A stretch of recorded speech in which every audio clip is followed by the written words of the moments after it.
On the 12th of October, August, a Saturday, a Russian major vessel, a submarine, the Kursk, was sunk in the Barents Sea. Some hours later, the location of the sunken submarine was located, and in the following hours, the president of Russia, President Vladimir Putin, telephoned the President of the United States, Bill Clinton. They met by phone. There were discussions with their respective military groups, advisors on both sides. The two presidents discussed, and thermonuclear World War III was avoided. That's the fact of the matter. We want to welcome everybody to today's LaRouche Organization Manhattan Town Meeting. And this is occurring a few days before November 19th, a few days before a special conference being held by the Schiller Institute on November 22nd, the 59th anniversary of the assassination of John F. Kennedy. What you've just seen is a brief 1-minute clip from a discussion that Lyndon LaRouche led in September of 2000, 22 years ago, about how Vladimir Putin had combined with President Bill Clinton to avoid thermonuclear World War III at the point that the United States had inadvertently sunk a major Russian vessel, actually a flagship vessel, and this discussion occurred. And it's important to say something there about the ability to have of those two presidents to collaborate at that time. No such relationship presently exists between the presidents of Russia and the president of the United States. And in this past week, as some are aware, we verged again upon the possibility of a confrontation involving NATO and the United States against Russia. More importantly, that is the way in which the forces in Russia see the situation, as was recently talked about by the Deputy Foreign Minister of Russia, Ryabkov, who remarked that when the Russians do their military planning, they don't think about the Ukrainians as the army that they're fighting. They think about the adversary that they're fighting as being the United States. And therefore, despite the fact that people are stating that there's no war between the United States and Russia, and that the United States doesn't think about it that way, that is the way the Russians think about it, because that is the evidence that they see, especially when you consider that the amount of funds that have been sent to the United States by the United States so far to Ukraine and committed to the Ukrainian conflict are greater than the entire military budget of Russia, the annual military budget of Russia.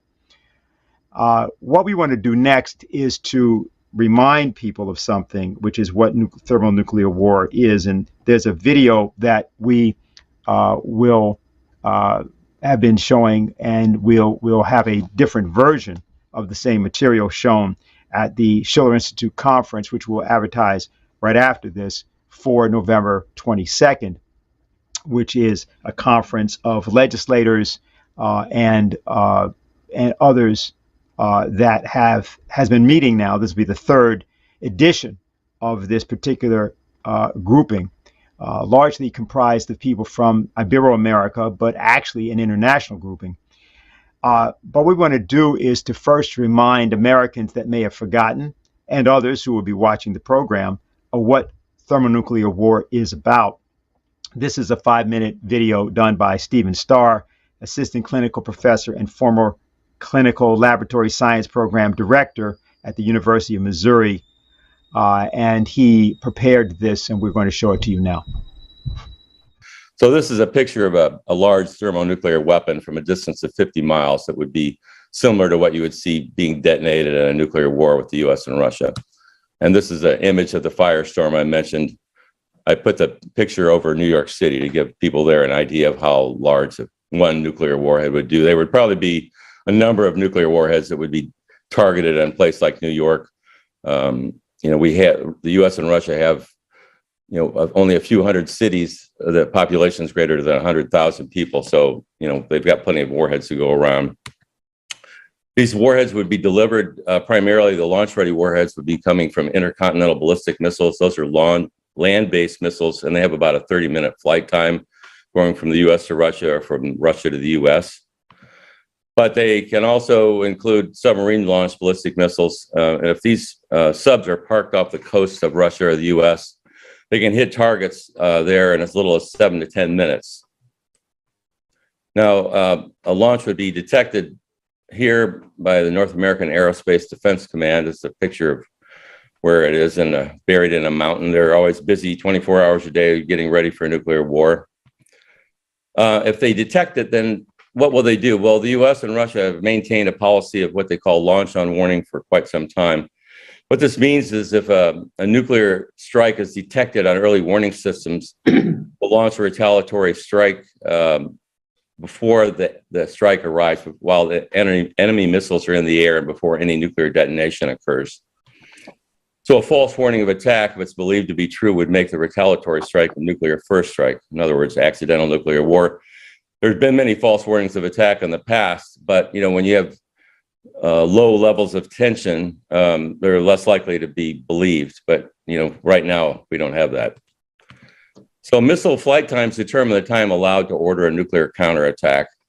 The president must order a retaliatory missile strike that allows his missiles to launch, before the incoming nuclear warheads destroy them. So it takes at least a few minutes for early warning systems to issue an attack warning. The people at NORAD are tasked to provide a warning within 3 minutes. And a missile attack by subs off the coast will allow only a few minutes of time to contact the president. If you have 7-minute, 10-minute time from a launch to impact, it doesn't give you very much time to evaluate it, have a threat conference, and figure out what to do. So you have 3 minutes to detect and confirm such an attack. Then you would have the president is contacted in the Situation Room if he's at the White House or somewhere else by a secure line overseas. And he has, with a sub attack, you'd have maybe 30 seconds to have a conference. You'd be told what's going on and what his options are to retaliate.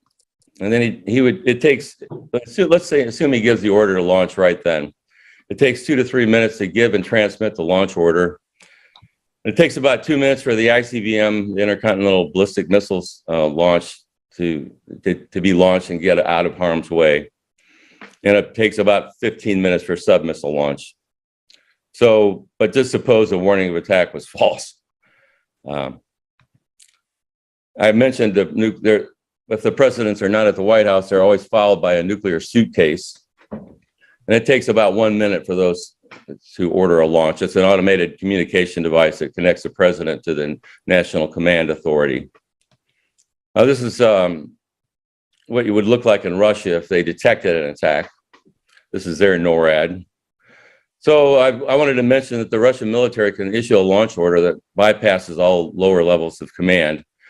They're ready to launch within 10 minutes. And not just the president, but also their defense minister and the current chief of the general staff has the nuclear briefcases there. They're all able to give the order. The Russian military can follow a U.S. pattern of launch procedures, or they can order a remote launch. They can push a button and override all the lower subordinate chain of command and missile launch crews. They're threatened if they have a missile coming at Moscow and they have, they might even have less than 7 minutes. So they're streamlined to attack. Once these missiles are launched, it cannot be recalled. If there is an attack, a full-scale war, this is an image created by scientists that did peer-reviewed studies that show what would happen. Each click is 1 day. The smoke rises into the stratosphere from nuclear firestorms. An 800 kiloton warhead creates a 150 square mile firestorm. So, 500 of those would probably create 50,000 square miles of nuclear fires. The scientists estimate that 70% of the sunlight in the northern hemisphere would be blocked from reaching the surface of the earth, and about 35% in the southern hemisphere. The smoke is above cloud level, cannot be rained out, and it would remain in the stratosphere for about 10 years. The first 1 to 3 years, daily temperatures in Central North America and Eurasia would be below freezing. And after it would be at least 10 years before the weather would be warm enough to grow crops. So most humans and animals would starve to death. And I think that's probably all you need to see. Now, just this week, in fact, just I believe earlier, yesterday, Russian ambassador to the United States, Anatoly Antonov, told Newsweek that we have noted that Ukrainian missiles landing on Polish territory continue to evoke a significant response in the United States. U.S. officials, media, and non-governmental organizations continue to voice a mantra: Russia is to blame for everything.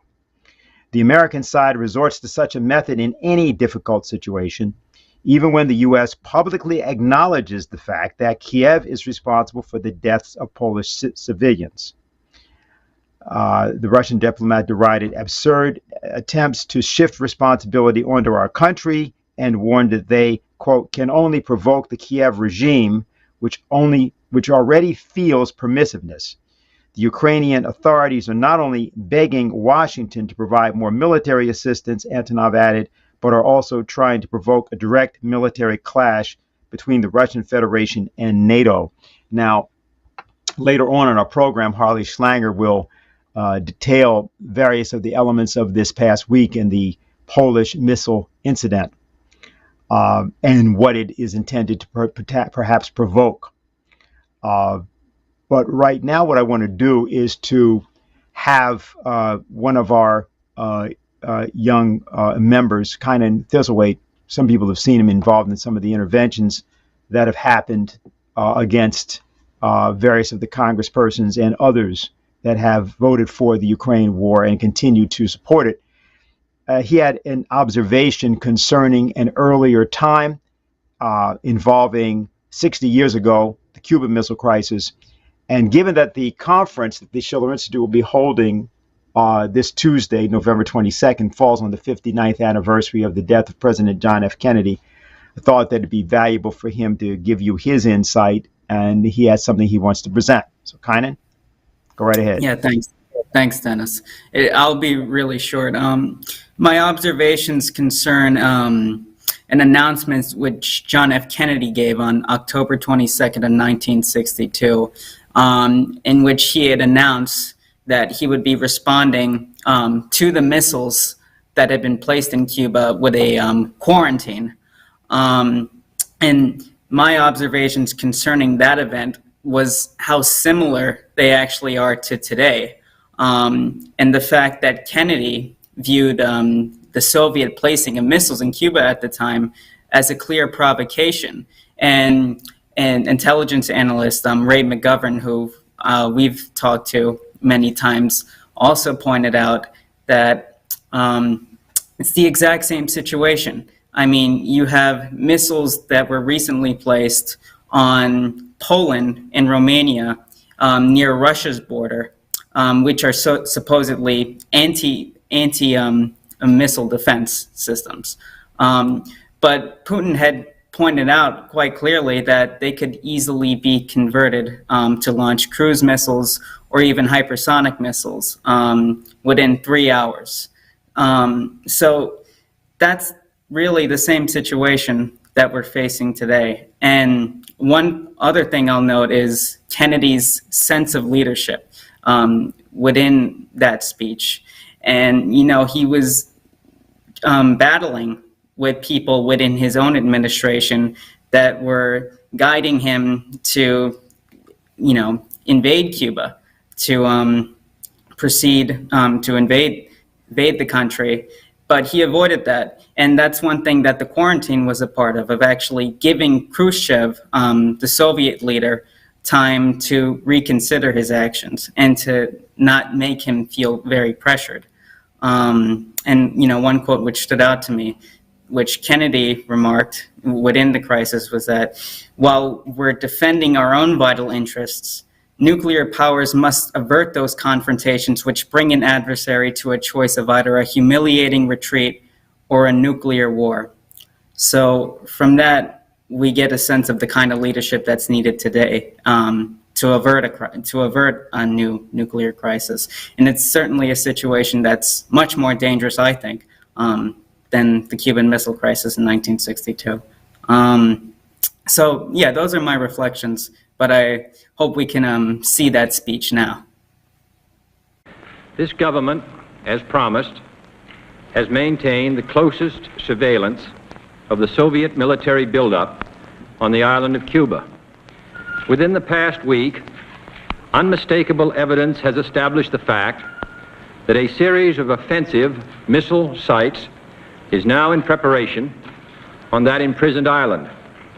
The purpose of these bases can be none other than to provide a nuclear strike capability against the Western Hemisphere.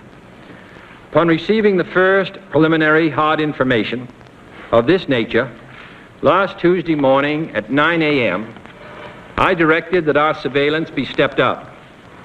And having now confirmed and completed our evaluation of the evidence and our decision on a course of action, this government feels obliged to report this new crisis to you in fullest detail.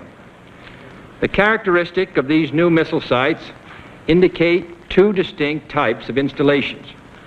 Several of them include medium-range ballistic missiles capable of carrying a nuclear warhead for a distance of more than 1,000 nautical miles.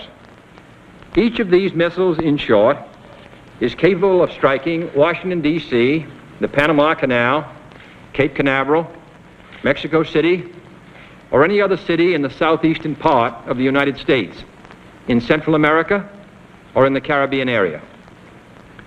Additional sites not yet completed appear to be designed for intermediate range ballistic missiles capable of traveling more than twice as far and thus capable of striking most of the major cities in the Western Hemisphere, ranging as far north as Hudson's Bay, Canada, and as far south as Lima, Peru. In addition, jet bombers capable of carrying nuclear weapons are now being uncrated and assembled in Cuba, while the necessary air bases are being prepared. This urgent transformation of Cuba into an important strategic base by the presence of these large, long-range, and clearly offensive weapons of sudden mass destruction constitutes an explicit threat to the peace and security of all the Americas. This action also contradicts the repeated assurances of Soviet spokesmen, both publicly and privately delivered, that the arms buildup in Cuba would retain its original defensive character, and that the Soviet Union had no need or desire to station strategic missiles on the territory of any other nation. The size of this undertaking makes clear that it has been planned for some months. Yet only last month, after I had made clear the distinction between any introduction of ground-to-ground missiles and the existence of defensive anti-aircraft missiles, the Soviet government publicly stated on September 11th that, and I quote, "The armaments and military equipment sent to Cuba are designed exclusively for defensive purposes," unquote. That there is, and I quote the Soviet government, "there is no need for the Soviet government to shift its weapons for a retaliatory blow to any other country, for instance, Cuba," unquote. And that, and I quote the government, "the Soviet Union has so powerful rockets to carry these nuclear warheads that there is no need to search for sites for them beyond the boundaries of the Soviet Union," unquote. That statement was false. Only last Thursday, as evidence of this rapid offensive buildup was already in my hand, Soviet Foreign Minister Gromyko told me in my office that he was instructed to make it clear once again, as he said his government had already done, that Soviet assistance to Cuba, and I quote, "pursued solely the purpose of contributing to the defense capabilities of Cuba," unquote. That, and I quote him, "training by Soviet specialists of Cuban nationals in handling defensive armaments was by no means offensive. And that if it were otherwise," Mr. Gromyko went on, "the Soviet government would never become involved in rendering such assistance," unquote. That statement also was false. Neither the United States of America nor the world community of nations can tolerate deliberate deception and offensive threats on the part of any nation, large or small. We no longer live in a world where only the actual firing of weapons represents a sufficient challenge to a nation's security to constitute maximum peril. Nuclear weapons are so destructive and ballistic missiles are so swift that any substantially increased possibility of their use or any sudden change in their deployment may well be regarded as a definite threat to peace. In that sense, missiles in Cuba add to an already clear and present danger. Although it should be noted, the nations of Latin America have never previously been subjected to a potential nuclear threat. But this secret, swift, extraordinary buildup of communist missiles in an area well known to have a special and historical relationship to the United States and the nations of the Western Hemisphere, in violation of Soviet assurances and in defiance of American and hemispheric policy, this sudden, clandestine decision to station strategic weapons for the first time outside of Soviet soil is a deliberately provocative and unjustified change in the status quo, which cannot be accepted by this country if our courage and our commitments are ever to be trusted again by either friend or foe. If you just joined us, welcome to today's Manhattan Project presentation. November 22nd, instead of war, choose peace through economic development. And that is the date, this coming Tuesday, of a Schiller Institute conference, the third in a series on preventing thermonuclear war, which involves legislators and thinkers from around the world. Now, before proceeding to today's presentation by Harley Schlanger, let me just reference an evaluation which was made by a friend of ours, Scott Ritter, formerly a weapons inspector in Iraq. He's a writer, and he's, of course, been on this platform, the Schiller Institute platform in particular, several times. He writes concerning the incident involving the Polish missile, and I think everybody knows what that was, which is that a Polish missile, rather a Ukrainian missile, fell in Poland during this week on last Tuesday, and then that's almost led to a confrontation involving NATO and Russia. And Ritter had a particular evaluation. This was spread over the course of an entire article, but I want to just reference an element of it. He said, in short, a Ukrainian S-300 would be launched in a direction which is pretty much 180 degrees away from the path flown by the missile that hit Poland. For the Ukrainian S-300 missile to have reached Poland, it would have required a fully functioning aerodynamic control system. In short, the missile did not malfunction. In short, the Ukrainian S-300, which landed on Poland, was not the result of an accident, but rather a deliberate action designed to have the missile impact Polish soil.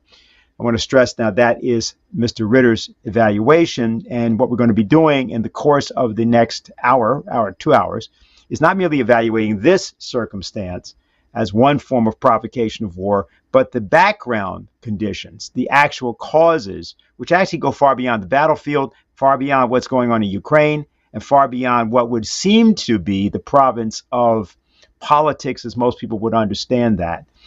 This is the specialty of the Executive Intelligence Review, and it's also the specialty of the various researchers and journalists with which the Executive Intelligence Review works.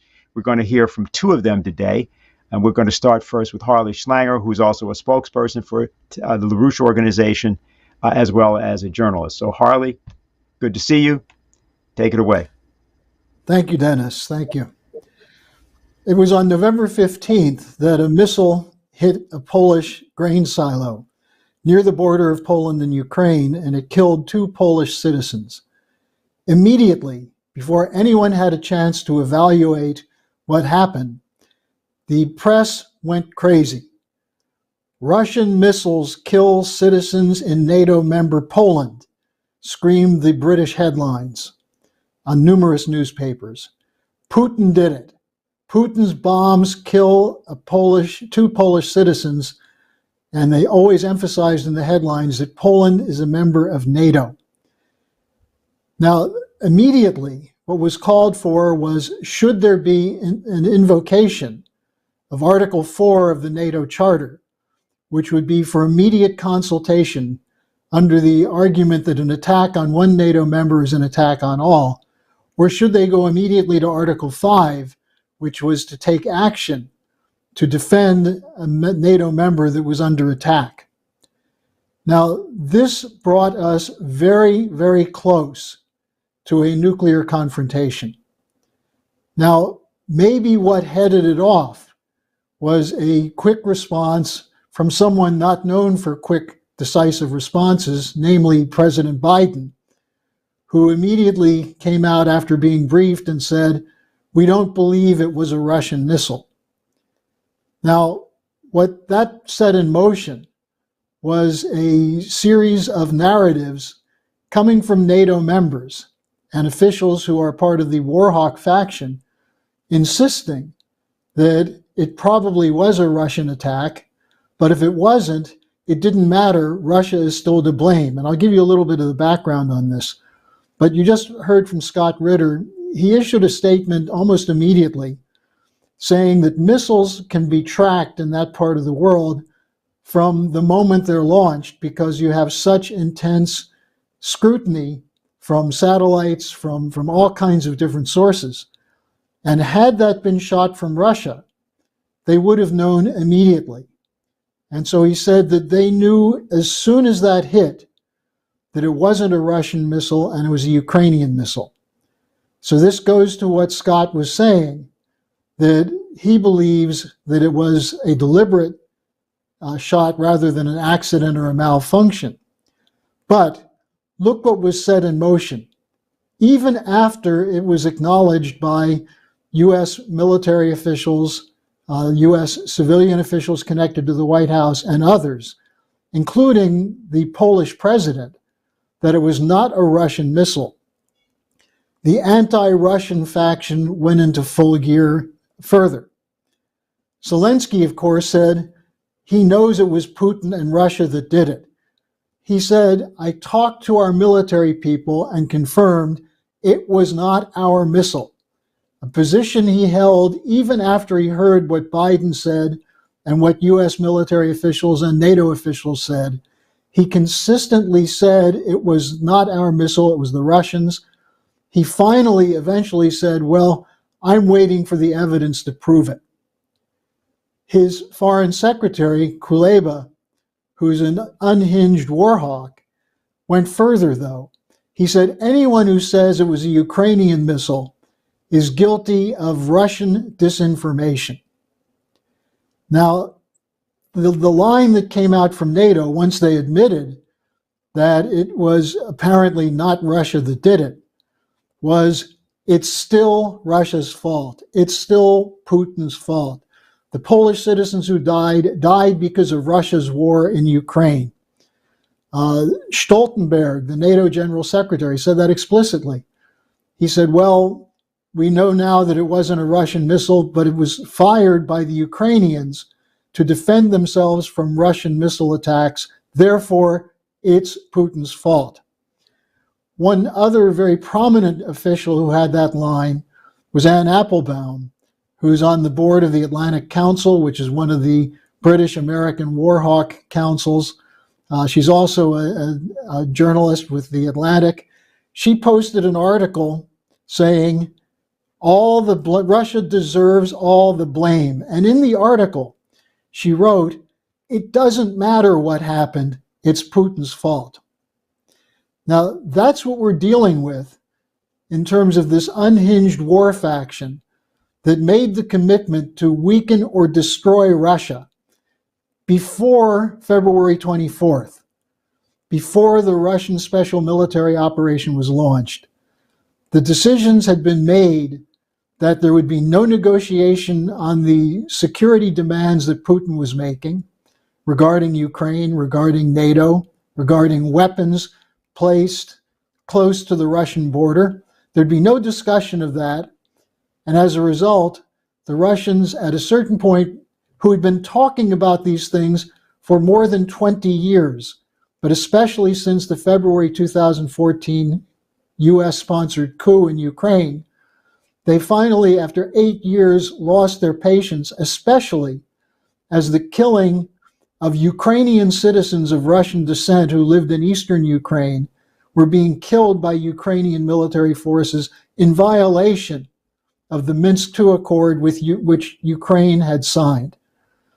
And so this intent to use the Ukraine situation to weaken Russia, to use Ukrainian civilians and army as a battering ram against Russia, was continuing and was seen as a clear conclusion that could be reached in the way this missile that hit Poland was handled.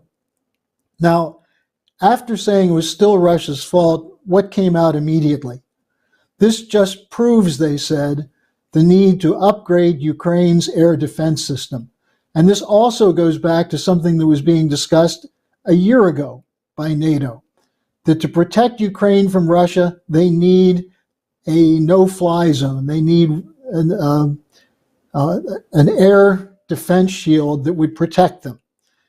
Now, here's an interesting factor when we're looking at whether or not this was a deliberate false flag or not. One thing to look at is a report that came out from the Royal United Service Institute of Britain, RUSI. On November 7th, they issued a report that was titled "The Russian Air War and Ukraine Requirements for Air Defense." So this was 8 days before the Ukrainian missile hit Poland. And in their executive summary, they write, "Further Western support is needed to ensure that Kiev can counter Moscow's updated approach to an air war in Ukraine." So the British, once again, were ahead of the curve in insisting over and over and over that more must be done to protect Ukraine from Russia. Now, actually, let me give you a little bit more on RUSI's comments. Back in May, on May 20th of this year, the deputy director of RUSI named Malcolm Chalmers talked about a Crimea missile crisis, that the way to stop Russia would be to launch an attack on Crimea to take it back from Russia. And this was designed to provoke a Russian response, but the idea of a Crimean missile crisis was put forward at that time. And then on November 14th, the London Economist, the leading publication of the City of London, had an article calling for moving the HIMARS rockets within range of Crimea. So from May to November, there was this discussion going on, and the day before the attack on Poland, the Economist was calling for an escalation against Crimea. Now, also on November 16th, the Economist had an article criticizing U.S. Joint Chiefs of Staff Chairman General Milley, who issued a statement earlier in the week that perhaps now would be a good time to negotiate. Ukraine will not be able to take back the territory that Russia has taken, that they've made some progress, so now would be a good time to negotiate. The Economist criticized Milley, said the Americans are showing their nerves in this, and said that there must be no negotiated settlement. The same line that was delivered by former British Prime Minister and discredited former Prime Minister Boris Johnson, who went to Kiev in the end of April to deliver a message from NATO to Zelensky that there must be no negotiated settlement with Russia. So you look at this pattern, and what you see is the continued intention of the NATO command of the United States. And by the way, Biden, while he did step in the way of a confrontation escalating on this missile in Poland, nevertheless announced another $39 billion of aid, or maybe it was $37.9 billion of aid to Ukraine, on top of the $60 billion which has already been voted, and which he intends to negotiate and get through the Congress before the lame duck session ends, which would mean a total commitment of $100 billion. And this is on the official budget. We don't know how much from the black budget of the CIA and others is going into Ukraine, but $100 billion at a moment of profound economic crisis in the United States. This is the commitment of the West to destroy and destabilize Russia and President Putin. Now, I think this highlights the importance of the November 22nd Schiller Institute conference, Stop the Danger of Nuclear War. And let me just say something on what Kynan presented. There's an element of the Kennedy-Khrushchev relationship which bears immediately on what should be the basis of a relationship today. Because of the back channel that was carried out during the Cuban Missile Crisis, which was between Soviet ambassador to Washington, Dobrynin, and Bobby Kennedy, who was the Attorney General but was also speaking on behalf of his brother, the President, both sides were informed of the pressure on them to respond militarily to the Cuban Missile Crisis. Bobby Kennedy told Dobrynin that John Kennedy was standing up against the war hawks in his own administration, who were accusing him of appeasing the Soviets if he didn't prepare for war. And Khrushchev conveyed to Bobby Kennedy through Dobrynin that he faced some of the same pressure.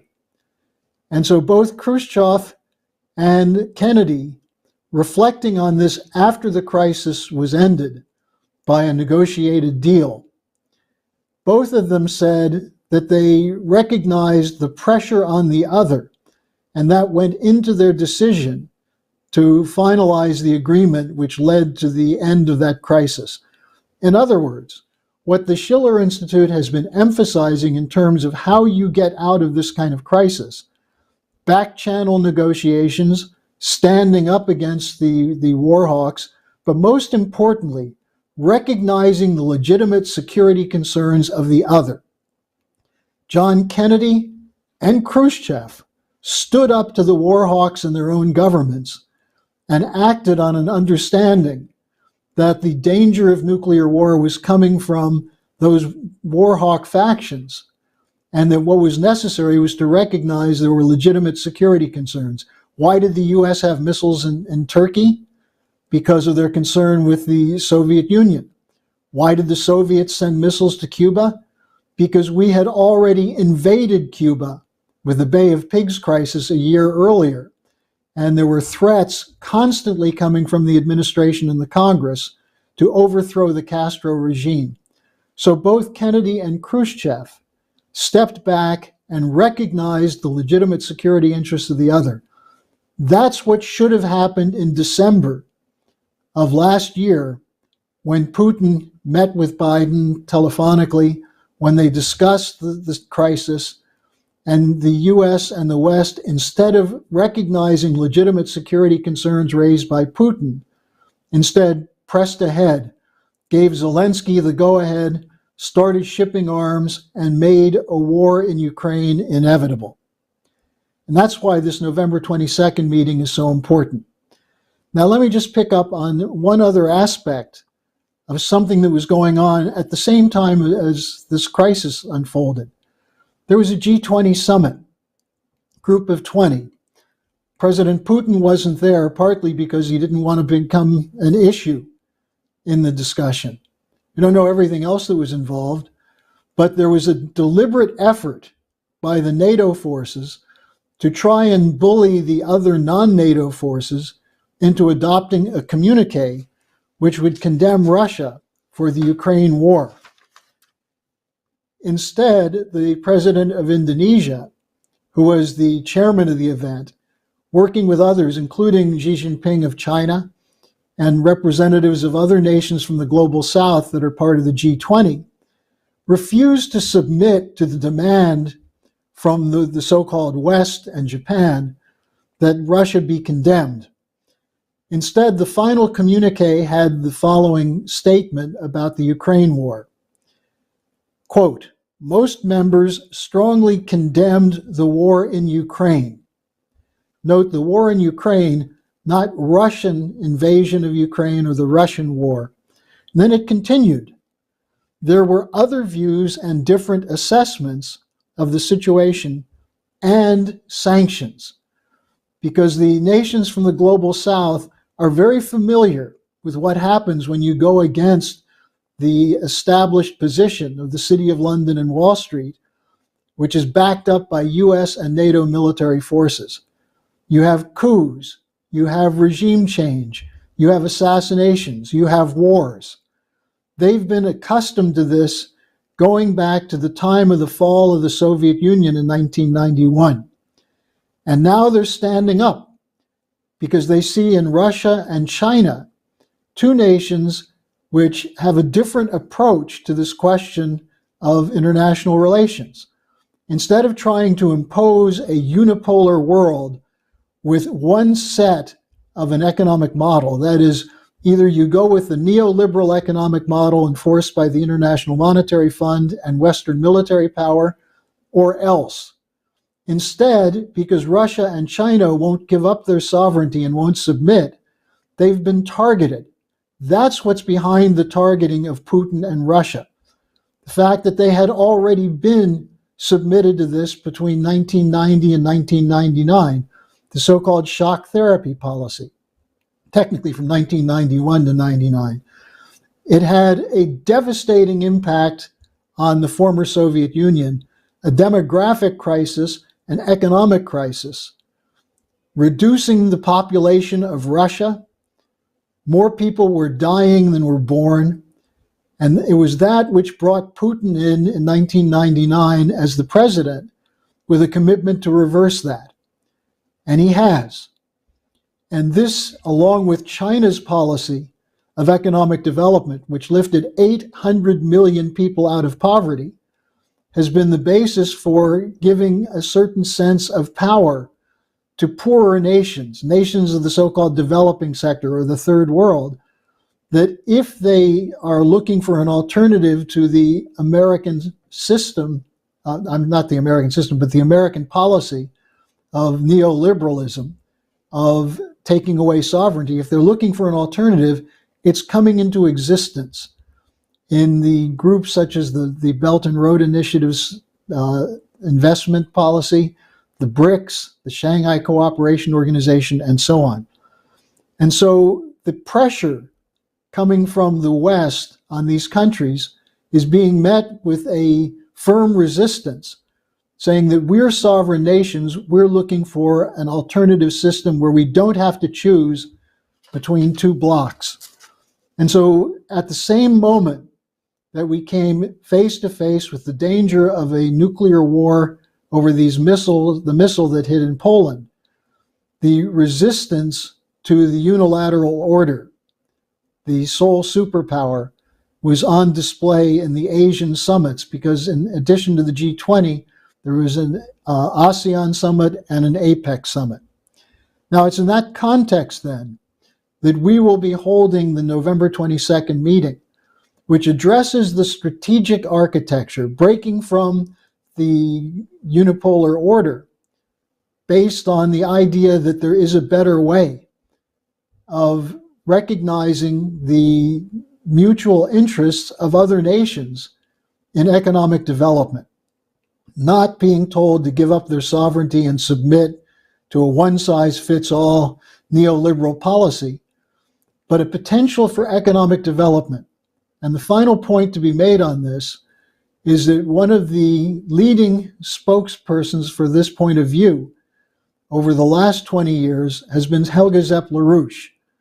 She's the one who pulled together these first two conferences, and now this one on the 22nd, but it's been her insistence that a new strategic and financial architecture is coming into being, which is meeting the optimism of Asian nations in particular, who are entering a new era of growth and interconnectedness through such projects as the Belt and Road Initiative. So as we dodge this nuclear bullet this last week, we can look ahead to potential for a new financial and security architecture. But it's going to require a mobilization that will take power away from the people who tried to use this event, whether it was an intentional missile attack on Poland coming from Ukraine or NATO, or accidental. They tried to use it to escalate the war. They must have the power removed from them to put the world into that kind of blackmail situation, risking the lives of everyone on the planet. So Dennis, that's what I have to present. Well, thanks a lot, Harley. And if you've just joined us, welcome to today's Manhattan Project presentation, November 22nd, Instead of War, Choose Peace Through Development. You just heard Harley Schlanger, and you'll be hearing more from him shortly. We're about to go to our second presentation by Mike Robinson of UK Column, but just before we do, we want to bring your attention an article that appeared in the London Economist, dateline November 14th. 3 scenarios for how war in Ukraine could break out. The best one for Ukraine is also the most dangerous. Here's the third scenario. The third scenario is the most encouraging and perhaps the most dangerous. Ukraine keeps the initiative and the momentum, inflicting heavy damage on Russian forces as they leave Kherson and then bringing its long-range HIMARS rockets within range of Crimea for the first time. In the spring, Mr. Zelensky orders his army to open a new front in Zaporizhia. 5 brigades slice through Russian lines, cutting Mr. Putin's land bridge to Crimea and encircling Mariupol by the summer. Ukraine moves its HIMARS rocket launchers into the south, targeting ports, bases, and depots in Russian-occupied Crimea. Ukraine threatens to enter the peninsula. Mr. Putin issues an ultimatum: stop or face the use of nuclear weapons. Victory is within sight, but so too are the risks that it brings. And as you've already heard, if you heard Harley earlier, this is not the first time that this discussion about what's been called the Crimean Missile Crisis has been proposed in the pages of the London Economist. There was an article in May of 2022 that talked about that. And there was even an article back in 2007 called the European Union, the EU at 100, which referred to the time that, it's written as a looking backward kind of retrospective article, how, and it's written before Barack Obama's president, but it talks about how Barack Obama was induced by the European Union to confront Russia around the issue of Crimea, and that he was caused to threaten nuclear war and Russia back down. So certainly this is something that seems to have been on the mind of planners, strategic planners, if you want to call them that, in England for some time. Mike Robinson is a journalist for UK Column. He's been with us several times on this platform. He always has more than interesting things to say. And we welcome you here again today, Mike. We're sure you have something to tell us about the events of this past week, your own observations on them, and you can be as expansive as you wish in any direction that you'd like to go. Welcome. Okay, thank you very much. Right, well, I'm actually going to start off with the Bali Summit and a quote from that communique, because it wasn't all good news as far as Russia was concerned. So let's just bring this quote. We acknowledge the importance to counter disinformation campaigns, cyber threats, online abuse, and ensuring security in the connectivity infrastructure. Now, this is, to my mind, an attack on Russia, because the narrative very much globally is, with the exception of Russia and China and perhaps the global south, but is counter disinformation mainly comes from Russia.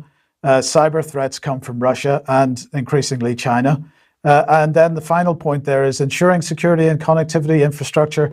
I believe we could say that is probably a sort of direct comment about Huawei and the fact that the EU, the UK, mainly driven by the UK, but the United States, the EU and the UK are refusing to have any Huawei equipment in their connectivity infrastructure. Now, that was on the 15th and 16th of November, but just a week or so before that, the delegation of the European Union to the United Kingdom held an event called The War in Ukraine, Lessons Learned in Countering Information Manipulation. And this was run in partnership with Aspen UK, Well, as you can see, it says there, experts from the European External Action Service, the Foreign, Commonwealth and Development Office, and practitioners from Ukraine gave an overview of the Putin government practices that had a thorough exchange on the lessons each of them has learned from countering them over time. This was what they were talking about, disinformation. But the question is, where is the disinformation coming from? And Harley alluded to this. I just want to start off here by running through the UK front pages from Wednesday. So this was the Times. Russians blamed for fatal strike on Poland. Well, missiles killed 2. Putin's war spills into Poland was the a sort of subsidiary of the Independent. The Daily Telegraph, Russian missile strikes Poland. Deadly attack on NATO member as is an attack on all, says Zelensky, as a subheadline. The Metro, Russian missiles hit Poland. Russian bombs hit Poland. In the Mirror, The Guardian was a little more muted. Russian barrage strikes Ukraine amid claims missiles hit Poland. Tragic death of one. Well, that's sideline. The Daily Express. It was only a subhead in the top left-hand corner of their front page. Russian missiles killed 2 in Poland. So this was very much the narrative in the UK on Wednesday morning. But what has to be said was that there was already, well before any deadlines as far as getting those headlines out for the morning papers, well before the deadlines for that, there was already significant doubt about whether these were Russian missiles at all, because it was already identified that it was likely to have been an S-300 coming from Ukraine, certainly on social media, but others already commenting on that in the sort of politics world and so on. So getting back to this Aspen UK event, as we see, it's Foreign Commonwealth Office. It's all about the war in Ukraine. It's all about Russian disinformation and how it was being countered. And our old friend, Andy Price, who is described in this particular introduction to their event as being the Foreign Commonwealth and Development Office's head of counter disinformation.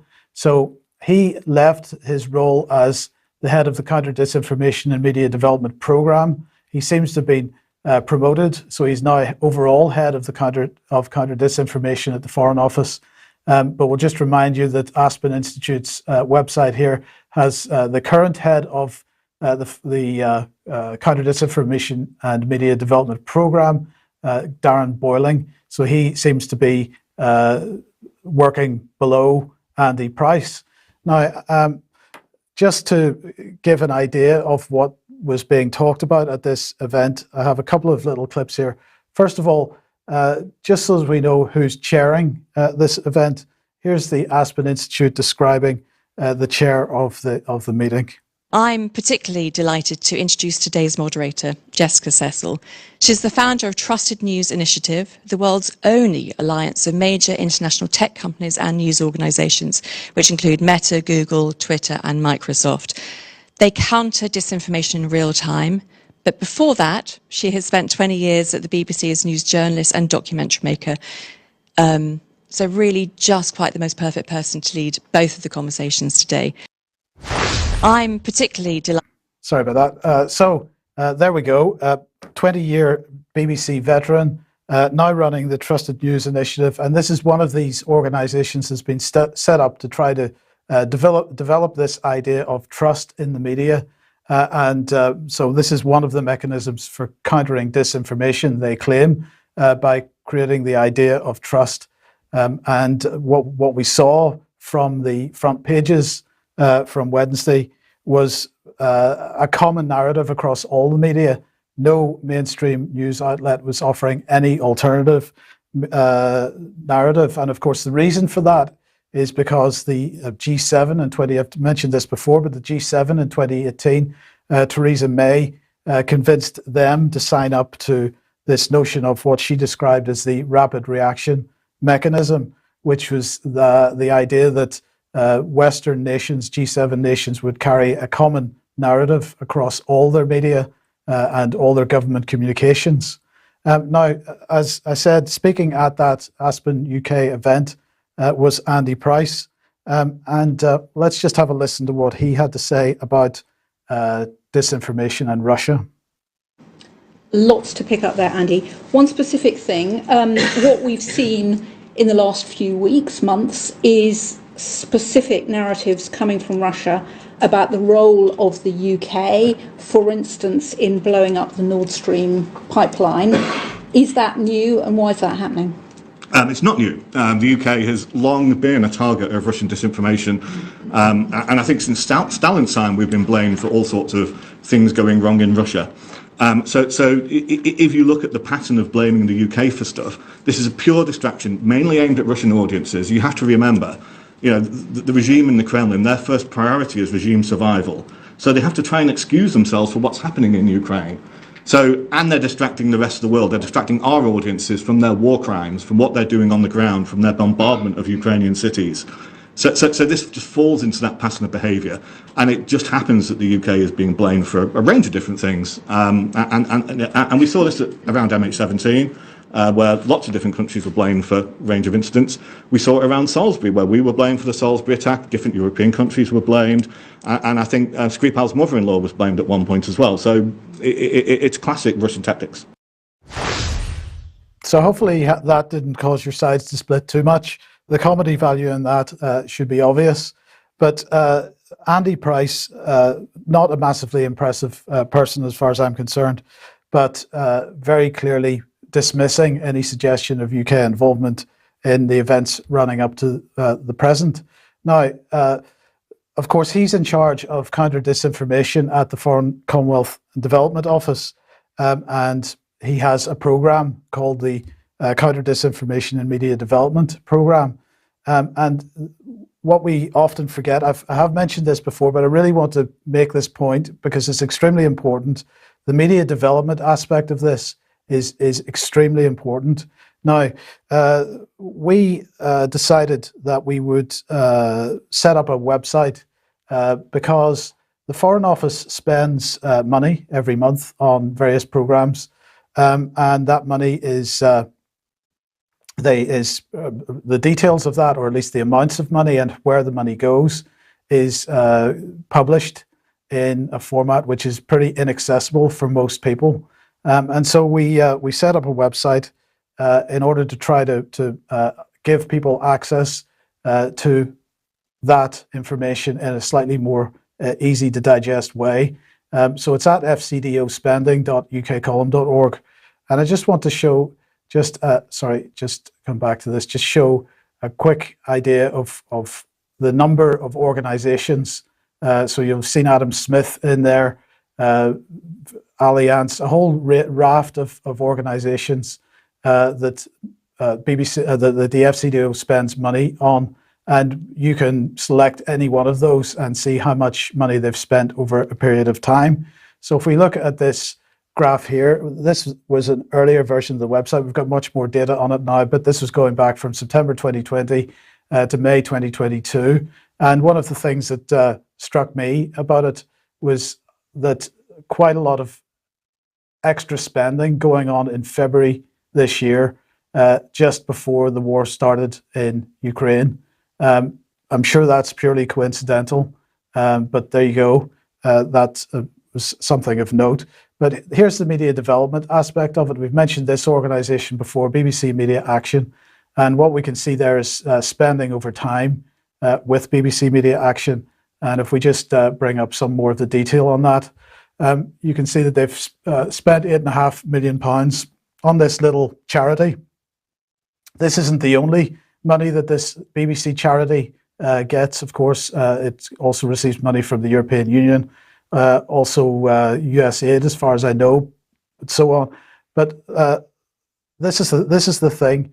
The reason that this media development thing is so important is because that money is going into other countries in order to develop the media infrastructure there to pursue a Western narrative. Now, I was talking to Vanessa Beeley, my colleague Vanessa Beeley, about this on Friday, and I just want to let you hear what she had to say about it. They brought on people like the cameraman who was used erroneously by Channel 4 to effectively promote the same terrorist group that had beheaded a 12-year-old child in Aleppo a few months previously, Abed Kader al-Habak.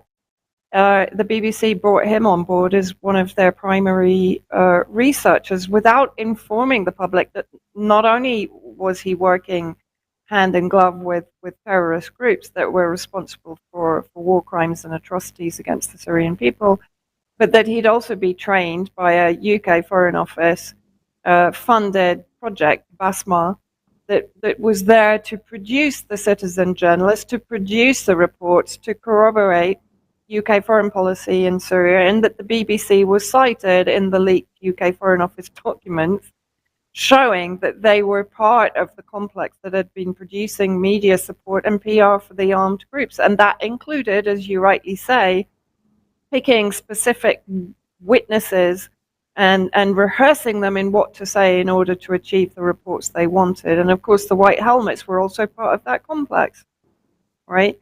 Trained to bring in the evidence of the chemical weapon attacks.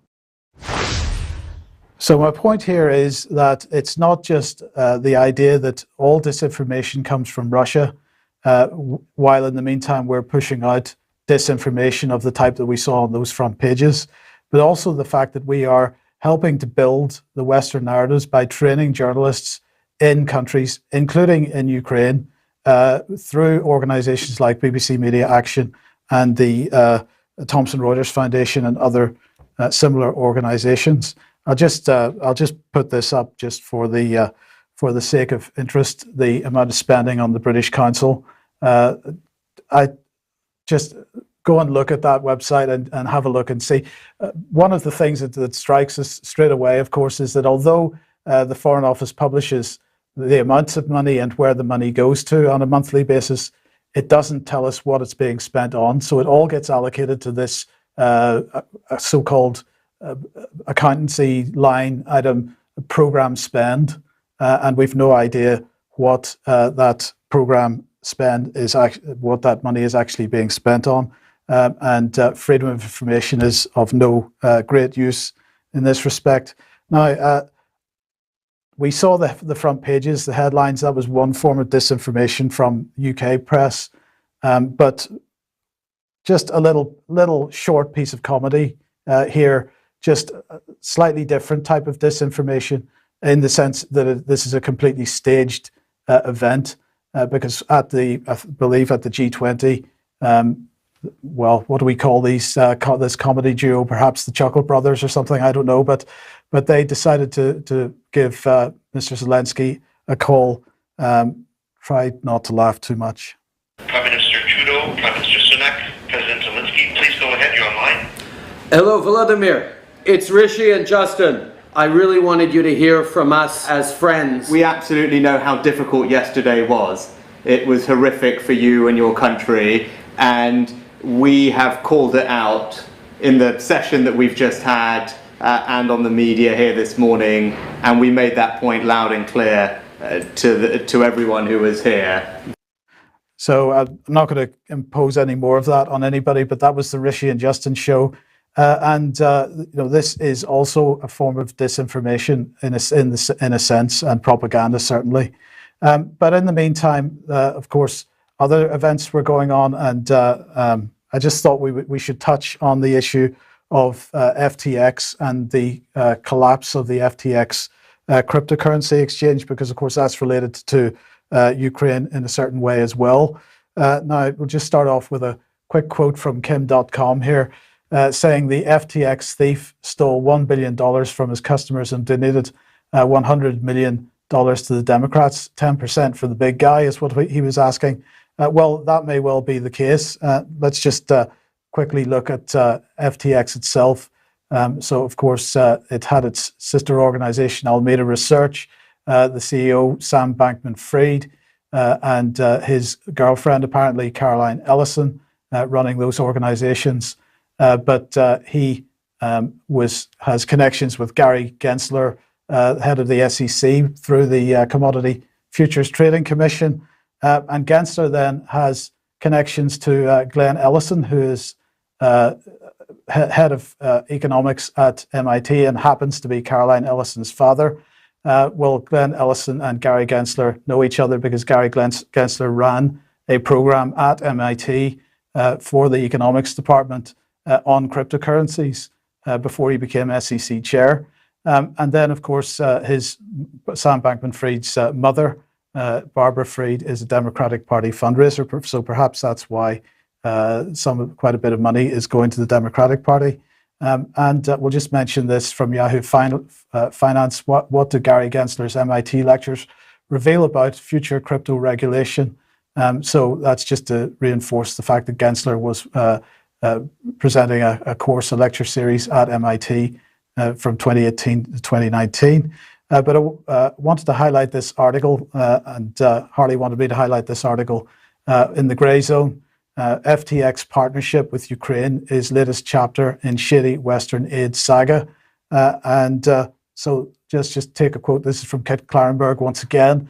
And he's saying the partnership between FTX and the Ukrainian government was first publicized on the 14th of March when the leading cryptocurrency website CoinDesk announced Kiev had launched a dedicated webpage for cryptocurrency donations dubbed Aid for Ukraine. Under its auspices, FTX pledged to convert crypto contributions to Ukraine's war efforts into fiat for deposit at the National Bank of Kiev, allowing the embattled government to turn Bitcoin into bullets, bandages, and other war material. CoinDesk stated that the initiative deepens an unprecedented tie-up between public and private sector forces in crypto. So I just thought that was an interesting article. I do recommend Kit Klarenberg's articles on the Grey Zone. He has been receiving quite a lot of leaked emails and so on, and has drawn some very stark conclusions on that. I think I'll leave it there for now, and we'll maybe talk about some of the other related issues at some other time. But let's leave it there for now. Very good. Thank you very much, Mike. And the thing is, we're going to have, well, first, Harley, let me go back to you and ask you if you have any response to what you just heard from Mike, and otherwise any thoughts. Well, I actually have a question for Mike, because there was this showcase, I believe it was in Holland, on the MH17, the plane, the Malaysian plane that was shot down. And in that case, as I understand, they had trial in absentia of 3 Russians and a Ukrainian, basically accusing Putin of shooting down the plane. As I noticed the coverage, Elliot Higgins of Bellingcat was a lead contributor to the prosecution. Do you have anything on that? I don't have anything really on it, Harley. Elliot Higgins is, as you know, and Bellingcat are very key to the current information laundering. That's how I like to describe it. Is that it's a bit like money laundering, except it's information laundering. So you know they're a key part of the process of establishing and trying to underpin certain narratives. So they have played a very key role in the official narrative of the MH17 crash and blaming that on Russia. I think there's quite a significant body of evidence for many researchers that could call question on that. And I just also mentioned that of course when Andy Price, when he was giving his presentation to that Aspen UK event, was very much using the Skripal case as another example of Russian bad behavior, and making claims that and many of the underpinnings of that whole narrative. And you look at the Skripal case from start to finish, the mainstream media narrative does not add up if you look at each of the events together. So there's contradictions and so on. But Bellingcat, once again, a key part of trying to establish the basis for the narrative in the Skripal case as well. And in fact, on the UK Column website at the moment, we have a huge article on showing the timeline of the Skripal case and really highlighting how the mainstream media narrative does not stack up with that one. So Bellingcat, key. Same with with Syria as well. Key to trying to establish the narratives for all the key sort of anti-Russian talking points of the last number of years. The reason I bring it up, Dennis, is that if you read some of the critics of the LaRouche organization, what they say is, how come you fixate on the British? The British Empire doesn't exist. Britain is weak. And what they miss is the City of London and the intelligence community's impact on NATO and the United States. And this is provable whether you look at Russiagate, whether you look at the Iraq War, whether you look at the headlines that Mike showed trying to gin up a war against Russia over the attack on Poland by Ukraine. It's absolutely clear that the British are still deploying the American beast on a leash to carry out the defense of the collapsed financial control that the British Empire has globally. And agencies such as Bellingcat, these disinformation operations, are all part of a hybrid warfare deployment to minimally confuse, but more importantly, to brainwash the populations in the West so they can't figure out what's actually going on. And they end up getting reduced to fighting over smaller and smaller local issues or social hot button issues when we're heading toward a possible nuclear war. And so what Mike presented is extremely important, and the chronology I presented, extremely important in understanding what the nature of the enemy is and who we have to fight. So that's why I brought up this question of Bellingcat. The Brits have been at this for a very long time, and through the Five Eyes, through the control of intelligence, they really are quite good at it, and most Americans have no idea who's putting these suds in their brains. Well, I'm going to take us into a somewhat controversial area, but I think is important and ask a question. There are several questions we're getting, and also I'm going to have Kynan come up on screen. He has some comments, and maybe have a couple questions also for him. But here's what I'd like to pose to you. You know, there's a book written sometime back, Harley, called From Counterculture to Cyberculture. And what it discussed many particular individuals from the 1960s counterculture. And it also alluded to something that some people know about Timothy Leary's having asserted that the use of the personal computer was for Leary accomplishing the same thing as the sort of acid trips, universal acid trips, by which he meant that what he was striving to assert needed to happen is that a sort of world brain would be established and everybody would be hooked into this world brain. There'd be no limit on, quote, information available to anyone. And since, quote, information is power, you know, therefore, there's sort of a combination of counterculture nostrums combined with the then current, in the 60s, then current, investigations of programming of individuals. Now, the thing that I think gets interesting here is to consider the following. I was having a conversation 10 years ago with somebody at that time, about 25 years old, very involved in Hollywood, somebody you know, Harley.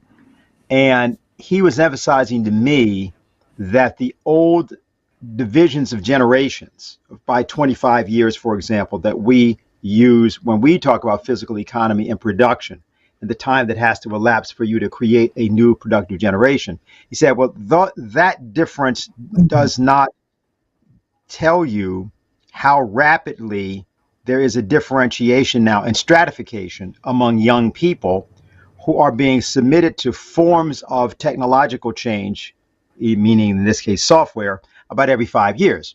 So what he said to me is, for example, what my brother is interested in, he was then, I guess his brother was 18 years old, is completely different than my world at 25. So there's no longer this 18 to 25 designation you're using isn't really true. Something different has occurred. Now, here's why I pose this. If you look at the people, like take these people from this FTX thing we just showed. I mean, obviously, how can we say these people are what? They're the heads of some company? And as you may know, for the investigation that's now going on, what's being said is, you know, there's 10 people who were, quote, amorously involved, supposedly, who are worth tens of billions of dollars. And the head of this thing loses $15 billion in a single day. Well, first of all, you wonder, therefore, what are we even talking about in terms of these money flows? The fact also that they can be used and traded and used as though they are a real currency for purchases and so on. We also talked about this thing with the Democratic Party. So I'm posing this here for two reasons. I want to hear Mike say a bit more about some of this, but also want to come first back to you, Harley, because in the 2000s in particular, you did a lot of work out in California, the sort of headquarters of Silicon Valley and so on, with young people. You must have seen a lot of this sort of thing. And I wonder if what we are really looking at here is that Stanford Research Institute, the RAND Corporation, then MIT, of course, has evolved. It's been mentioned here. And I would frankly include even Zuckerberg at Facebook and that whole operation.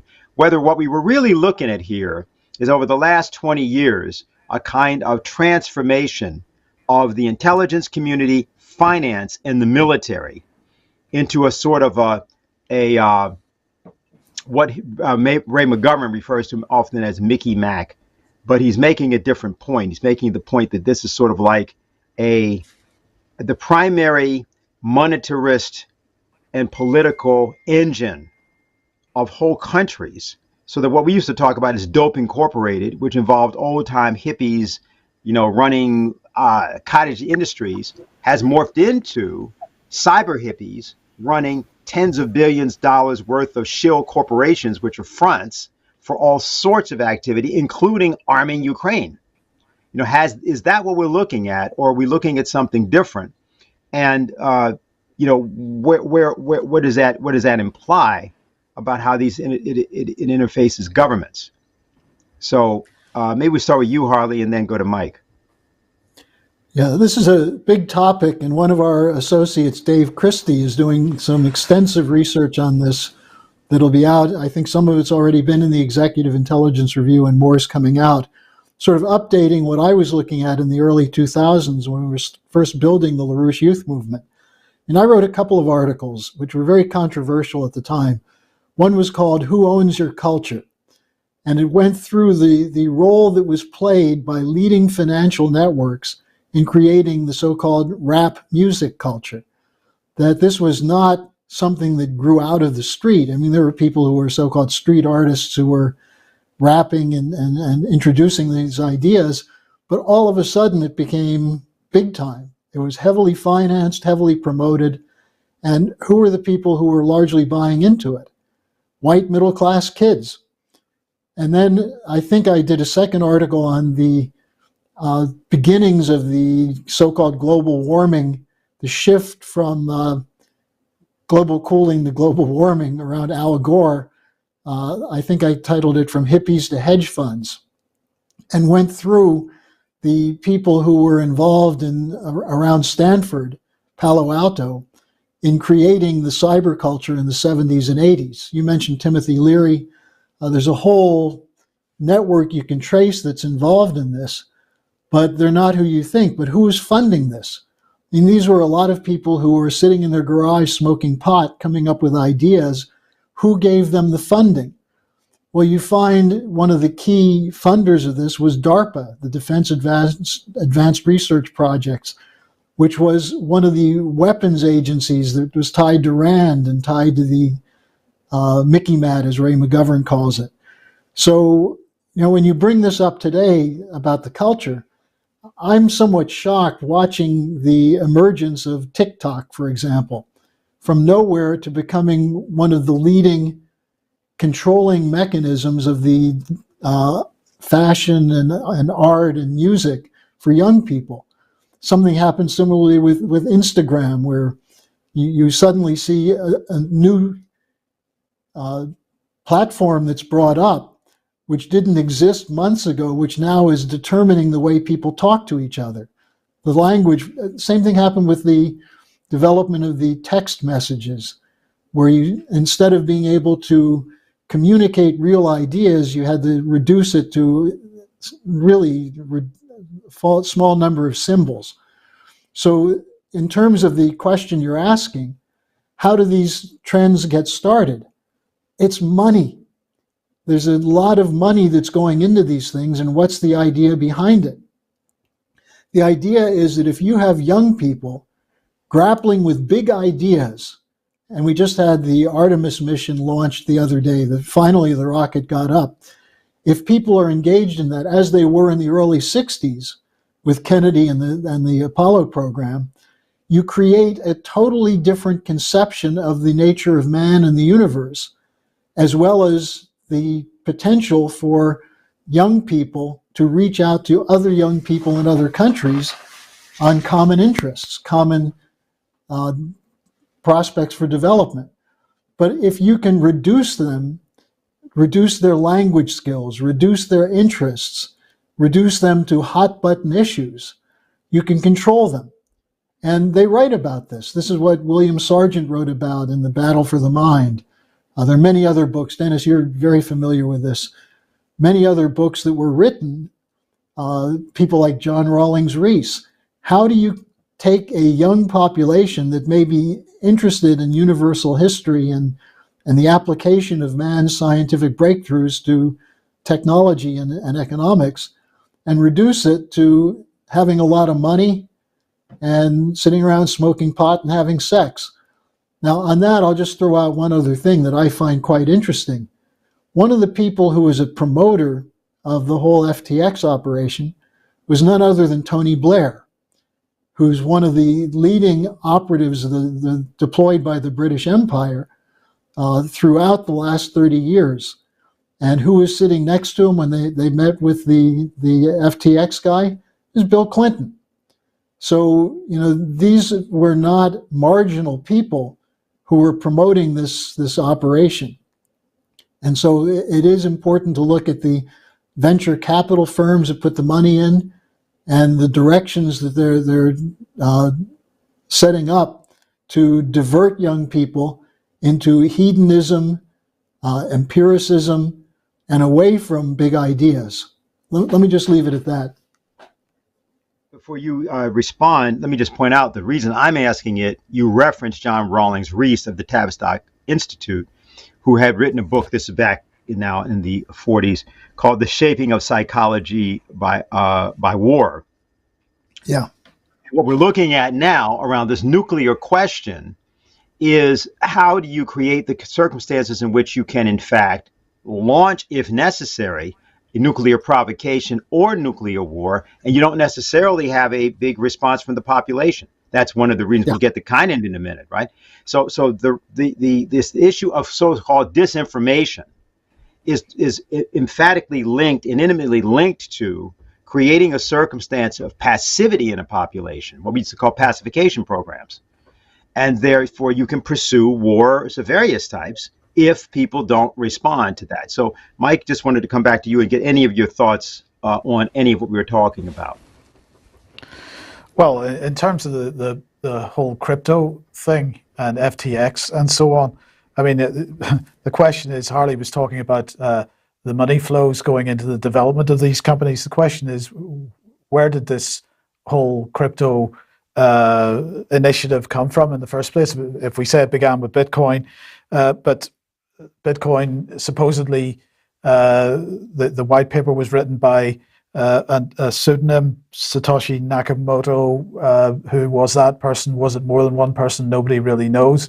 Was it, was it in fact an idea that was coming from a government or a banking establishment? We have no way of knowing. It is ballooned into this massive beast that it is, but it has never really established itself as a way of actually buying anything or selling anything in an easy way. So it has been mainly used for transferring large amounts of money across borders and so on, particularly countries where there may be capital controls or these kinds of things. So I think there are a lot of questions about who is behind the whole cryptocurrency initiative. And certainly nobody has come up with any real answers to that. And it is interesting that the basis for cryptocurrency, this idea of an immutable database called a blockchain, is now being moved across into the sort of financial mainstream, as and again it was mentioned at the G20, as the various countries' central banks jump on this central bank digital currency bandwagon, and which is going to be based on a form of blockchain similar to cryptocurrency. So I think there are many questions to be asked about where the driver for this financial instrument came from, this form of financial instrument.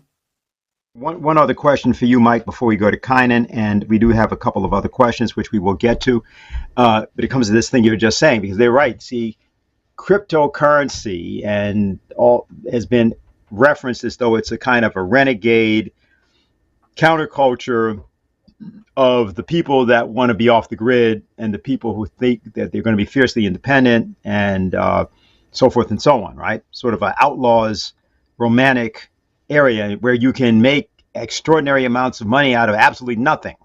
And people are making whole fortunes there and so forth and so on, right? You also talked about how Ukraine was being financed basically through a public trading operation. I mean, and that's with FTX. I mean, they were publicly doing it. But of course, what that must have meant and means, not just in the case of Ukraine, but in other locations, that these things can be being done without anybody's knowledge, or at least without any, let's say, great degree of publicity to finance all sorts of operations. And so I'm sort of interested in whether you've thought about the interface between what you're talking about there in terms of British intelligence and also the British government's reorganization of this cyber capability and the actual pursuit of the wars. How do you see that? I think you've hit the nail on the head. There are a lot of transactions happen on in cryptocurrency which are outside of these types of FTX was setting itself up as an exchange. So I assume, like Coinbase and other similar exchanges, if you want to transfer money through those specific exchanges, you've got to some degree identify yourself, and there is to some degree a know your customer policy there. But of course, you don't have to use these types of exchanges to transfer cryptocurrency from one person to another. So it's absolutely possible that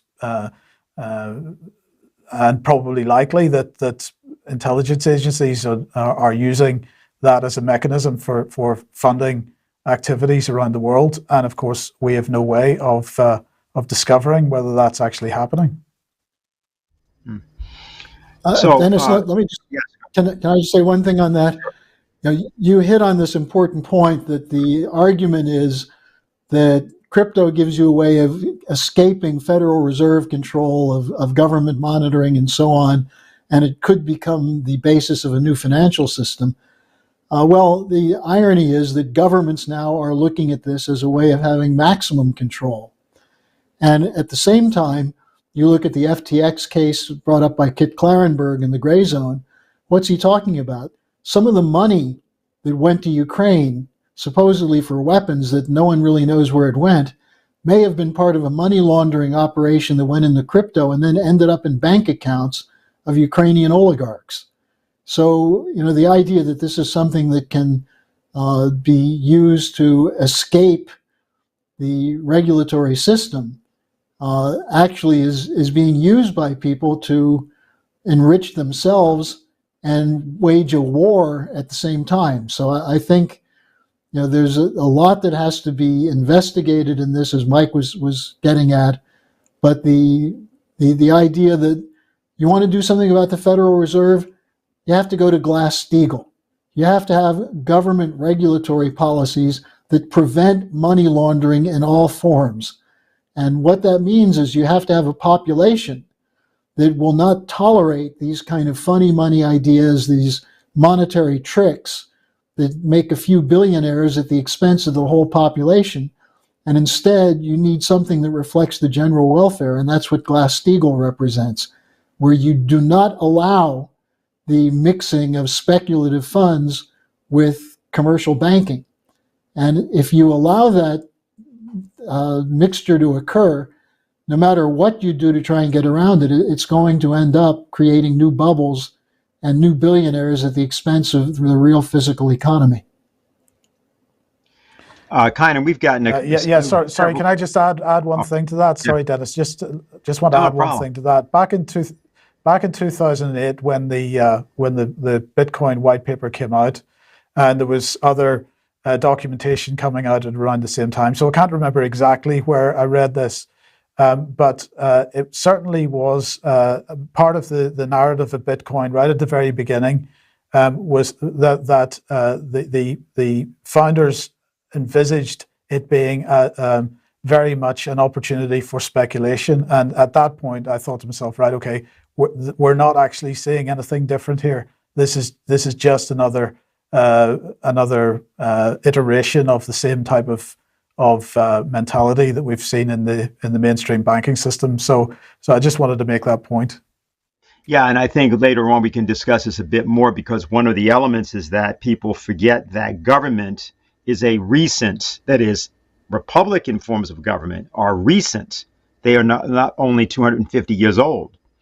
Generally, sure, there are some republics from before, but the way in which things have been financed has been through manufacturing, mining, agriculture, but then organized with a set of regulations so that poor people, which is most people, are able to participate in an economy which is evolving, in which they can't have entered the economy with having any control. So if you don't have a government structure for that, then you have no ability to actually direct the flow of wealth in an economy.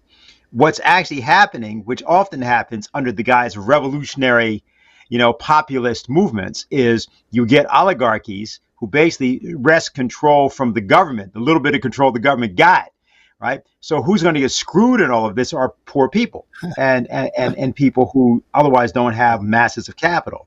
What they do is they buy a few people from the poor, saying that the poor are being promoted, right? Who then actually become adjuncts to the oligarchical forces. They destroy, rip up anything that's been actually gained by poor people. And then what happens is governments themselves are in the power of these financial forces. I think that's another thing that we're seeing here. But Kynan, there were two things I wanted to say. One, of course, you might have some responses to this yourself, but we got a couple of questions. They're fine. They fall within the general domain of this one, so I'm going to use this one, which was, given how close we were to World War this week, I'm noticing that more people are open to discussion now. What do you think is the most potent thing we can do to organize people quickly? And I thought I would throw that to you, mainly because you were being very involved in these interventions and other activity. So you can, of course, anything you wanted to say, otherwise go ahead. Just keep that in mind, because it might be good to get an answer from you, because you're doing it, as to how people might be able to do that kind of organizing. Yeah, no, I'd like to answer the question now, if I can. So, yeah, I mean, these interventions that I've been a part with my friend Jose have catalyzed a lot of responses among the population, and we've actually been getting a lot of people, that aren't even within the organization themselves to actually want to participate in these interventions. I mean, we started with AOC. It led to Ilhan Omar. It led to, a bunch of other people, Pompeo, Joe Biden, Bernie Sanders. So people are really being awakened, I think, by these interventions and inspired by the process. And it's a way of breaking the complacency of people within the United States to actually stand up to this war danger, and to realize what's actually going on. And I think that form of organizing would be incredibly potent within this time. Just organizing people that, are aware of the situation to find out where, whoever their representative is within, their district, who their councilman is. It doesn't matter, what tier they may be occupying. It's important that everybody be spoken out against. So it was last month, actually, October 15th, that I had called for over 30 interventions to be organized every week. And I think that's the kind of mobilization that needs to be going forward within the next weeks, especially given this recent development in Poland. People can no longer be spectators. So I think if, people, get their friends together, they find out where their congressman is speaking, and they actually get them to respond on this nuclear war question, it would be a huge, it would drive a lot more momentum in, doing what we need to do in building this new security architecture and avoiding war. So I guess I would say that's how I would respond to that question. Mm-hmm. Okay. Harley, you have anything you want to add to that? Well, I can tell you that from the people I'm in contact with through my daily update briefings and the interviews I do, they're tremendously inspired by what you and Jose launched with AOC, and which is now taking over the whole political landscape, exposing phony progressives, phony conservatives, neocon warhawks like Pompeo. This was one of these tactics which you guys cooked up. It took courage to do it, but once it started, it's showing that the people who are funding these wars can't defend it. They do everything they can to avoid answering the question that you pose, which is, why are you supporting the possibility of a nuclear war over Ukraine? So, I think it's been a very big success, and we need other people to join and to come up with other similar kinds of ways of exposing the hypocrisy and the corruption of people who claim to be acting in the interest of their constituents, but won't address why it is that they're willing to fund a movement or fund an operation that could lead to nuclear war. We have a question from Danny. There was an earlier question also from Tom, but it was about FTX, and we covered that. So, Harley, I'm going to let you start off on this, and then have Mike pick up on it. The question states, do you guys think it's necessary to involve neuroscience and psychology in order to end wars? I'll repeat it. Do you guys think it's necessary to involve neuroscience and psychology in order to end wars? So, Harley, you start us off on that. Well, that's a tough question, but I'll make a somewhat simplification of it. The extermination of the human race, as we saw from the presentation from on what nuclear war represents, no sane person could argue that we should endeavor to win a nuclear war. And yet we have people in the Defense Department who have taken that as their task, to figure out how to use nuclear weapons to win a war. So a simple definition of sanity is you don't want to wipe out the human race. Now, the question then is, what are the trigger points in people's psychological makeup that would drive them to reaching such illogical conclusions? And I think this is where we have to look at the role of such things as the expansion of drug usage in the population, the violent video games, the lack of classical culture. There are a whole bunch of things that this implies. But if you think about what it is that gives people the sanity to deal with these big questions, most of that has been taken out of curriculum and education. and has been attacked on this whole question of what is the nature of the human being and the human mind. So as I say, it's a very big, much bigger question than I'm answering, but it's clear that the people who are in charge of producing these narratives are operating from a perspective of how they can change the mental outlook of the population. Okay. Mike, any thoughts on this? Well, I would ask who would be using these techniques, and we have been on the receiving end of these techniques for the last goodness knows how many decades. But since the Tavistock Institute, perhaps maybe before, I don't know. But if we think about the absolutely systematic use of applied psychology, behavioral psychology, behavioral analytics, these techniques are all being used to define the type of stories, the type of headlines, the type of narratives that we see in the press, which have brought people to the point where they seem to be prepared to accept continued regular regime change operations run by UK, EU, and United States on other countries, and without batting an eyelid. And so I think my question would be, in return, would be who is it's going to use these techniques to reverse that? Because it seems to me that the media, the academics, and governments are all operating on a slightly different agenda. Mike, you posed something interesting, because the Tavistock Institute for Human Relations was operating sometime from the early 1920s. Might be interesting to take a good look, and for example, Anna Freud worked there for a long period of time. Carl Jung did a little bit of work with them as well. And of course, then Edward Bernays, in a different way, through advertising, is doing another type of action in which the idea of public relations replaces the idea of propaganda, a term that he thought was perfectly useful, but other people were upset about it, so it was changed to public relations. And the thing you've documented, not just for the United Kingdom, but actually by extrapolation certainly for the Five Eyes, is a kind of form of public diplomacy, but that's what it's called, or was called in the intelligence business.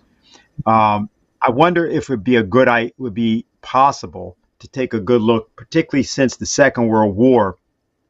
I mean, it's a large topic, but on the other hand, there's certain nodal points to see to what degree what we've been talking about, let's say post 9/11 in particular, is it a radical departure? Is it simply an acceleration? What are the new elements that are involved there?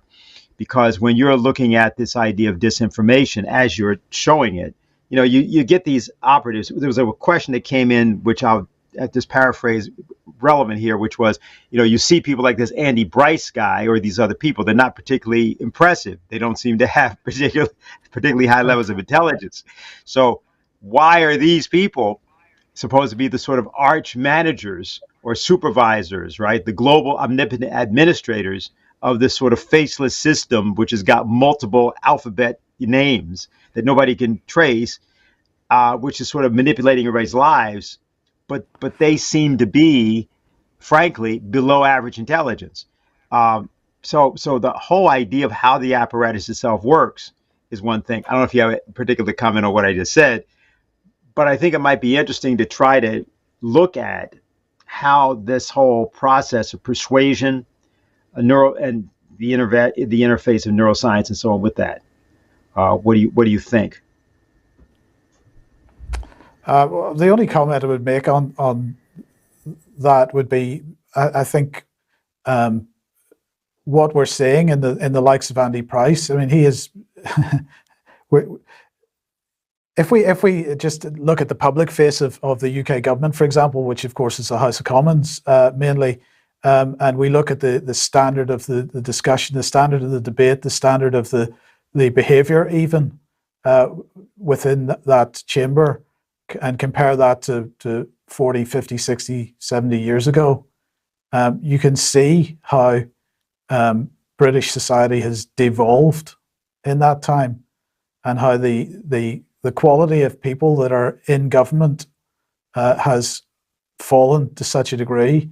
I'm not going to suggest for 1 second that I particularly liked the types of members of Parliament that were in Parliament, in the time of Margaret Thatcher, but the standard of discussion, the standard of debate, the standard of questioning was orders of magnitude higher than we have today. And of course, whenever this is the direct result of everything that Harley was talking about with respect to the culture and education and the types of activities that go on, extracurricular. And it's not surprising then that we see headlines in the British press of,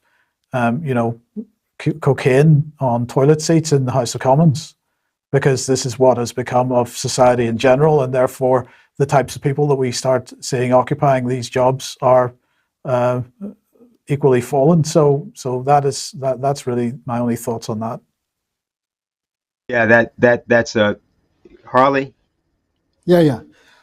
Just look. The other thing to look at is organizations that were set up deliberately to do this, to destroy education, to destroy the standards, such as the Congress for Cultural Freedom, such as the Frankfurt School. Lynn always pointed to these kinds of institutions as not just talk shops, but actually experimental labs for destroying the capability of people to think outside of their senses.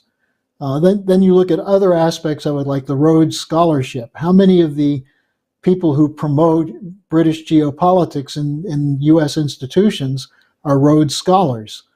There are a number of other funds that are set up, number of other institutions that exist that all operate in the same way. Then you look on economics, and the takeover going back to the late 60s of the Friedmanite networks combined with the George Shultz synarchist operations, people who are pushing corporate cartels as opposed to republicanism, just things like changing the language so that now people say we're a democracy in the United States. We're not a democracy, we're a republic which chooses its representatives democratically, allegedly. But there's a difference between a republic and a democracy, and people can't really articulate that. And I think that's where the language and the discussion process was hijacked. And you can go back further. You can go back to look at people like William Yandell Elliott, who turned out a whole generation of Harvard goofballs like Kissinger and Brzezinski, who nevertheless became promoted and became top operatives controlling the permanent bureaucracy in the United States. So in terms of looking at the British role of this, there's a lot we already have done, but we need to update it, and we really need people to work with us and learn to think about the difference between how human cognition should work as opposed to turning people into trained monkeys who will push a button for food. I have a question for you, Harley, and then we have a very specific thing I wanted you to respond to, which is a section of a clip from Helga, and I'll set that up in a minute. But here's the question. This is from Anastasia. She says, I remember during the Obama administration, they brought in a lot of these behavioral economists like Cass Sunstein. The idea of nudging people is so prevalent now instead of uncovering the truth. What role has this played in the destruction of the so-called peace movement left, for example, who are currently pushing world war? Obviously AOC, people like that. Good. Well, besides the obvious fakery of these so-called progressives, they've changed the issue. I mean, the issue for progressives used to be representative government, the common good, the general welfare. And that's been changed into these narrow interests, including gender, race, religion. If you say the wrong thing, you get canceled. And so I think this is where you have to look at that. But the behavioral psychology and the intrusion into economics is particularly pervasive and destructive. If you look at this idea that there is no principle underlying economic policy. There's only what you want people to do. Now, who determines what should be done? Well, at this point, it's by the people who control the speculative cartels, the people who control the largest private banks and the hedge funds and the equity funds that operate pretty much in an unregulated fashion. And they're the ones that determine what is value. Now, you look at one example of this, and most people don't know this, but Liz Truss and her sidekick, who were responsible for the special budget that collapsed her government and put the Tories in deep hot water, they were behavioral economists. They had a book out in early 2013, 2014 called Britannia Unleashed, which was about behavioral economics. So, this is pervasive in the political class running the United Kingdom and the United States. It's interesting to think about the idea of behaviorism as actually a conclusion of the counterculture rather than a predecessor. In other words, as a form of it. I found that book, I just want to reference it, from counterculture to cyberculture, not because we want to advertise the book, but because it was subtitled Stuart Brand, The Whole Earth Catalog, and the Rise of Digital Utopianism. I think this idea of digital utopianism, thought about in terms of the utopian military factions that talk about winning nuclear war, which is one of the things that we're dealing with. Okay, people who, in other words, never have fought war, but who are computer warriors and who believe that they know how they can win a nuclear war, for example. And we're dealing with various of these characters on a daily basis, essentially, who have not and who are very critical of standard or traditional military, who are, of course, stating that forget that idea. That is a totally insane idea, but are nonetheless prepared to play a kind of a role in supposedly deceiving the Russians or something on their actual intentions. So just wanted to reference that. What I wanted to do here is to bring something in as a way of illustrating how, in this particular case, Helga Sepp-LaRouche is addressing the issue of the culture that underlies how people are manipulated. Because, when you give a picture like the one we've just gone through, much of the response is, well, what can I do about it? This seems to be overwhelming. This seems to be pervasive. This seems to be something you can't fight. And the video we're going to see is a sort of two different excerpts which have been combined. But it's from 2013. And it's Helga answering a question, and the question has to do with this idea of how do you change a culture? And she takes up Friedrich Schiller, after whom the Schiller Institute was named, and describes one of his works. So we're going to show this and then get a response from you, Harley, then bring things to a close. I think you all know, or most of you know, the Aesthetical Letters by Schiller.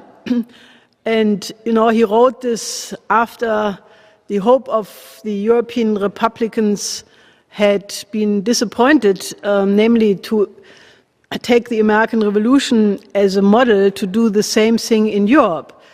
And at that point, the greatest hope to accomplish that was the French, because they had a constitutional movement, not a republic, but they wanted to have a constitutional monarchy.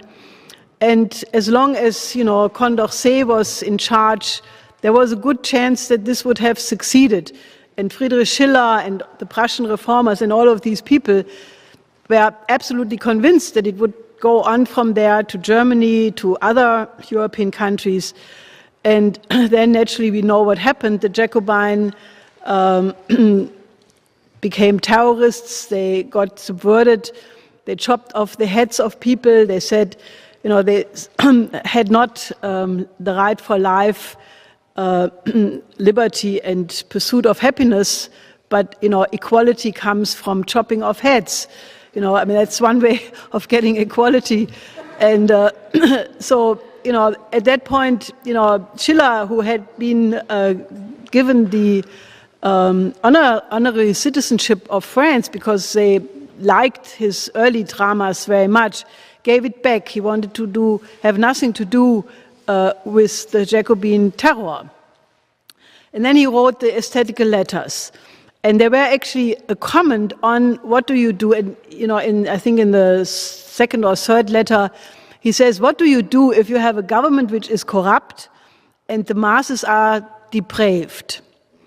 And that, in a certain sense, that the reason why I encourage people again and again to read that, because, that is exactly the problem we have. All the governments are corrupt and evil or corrupt.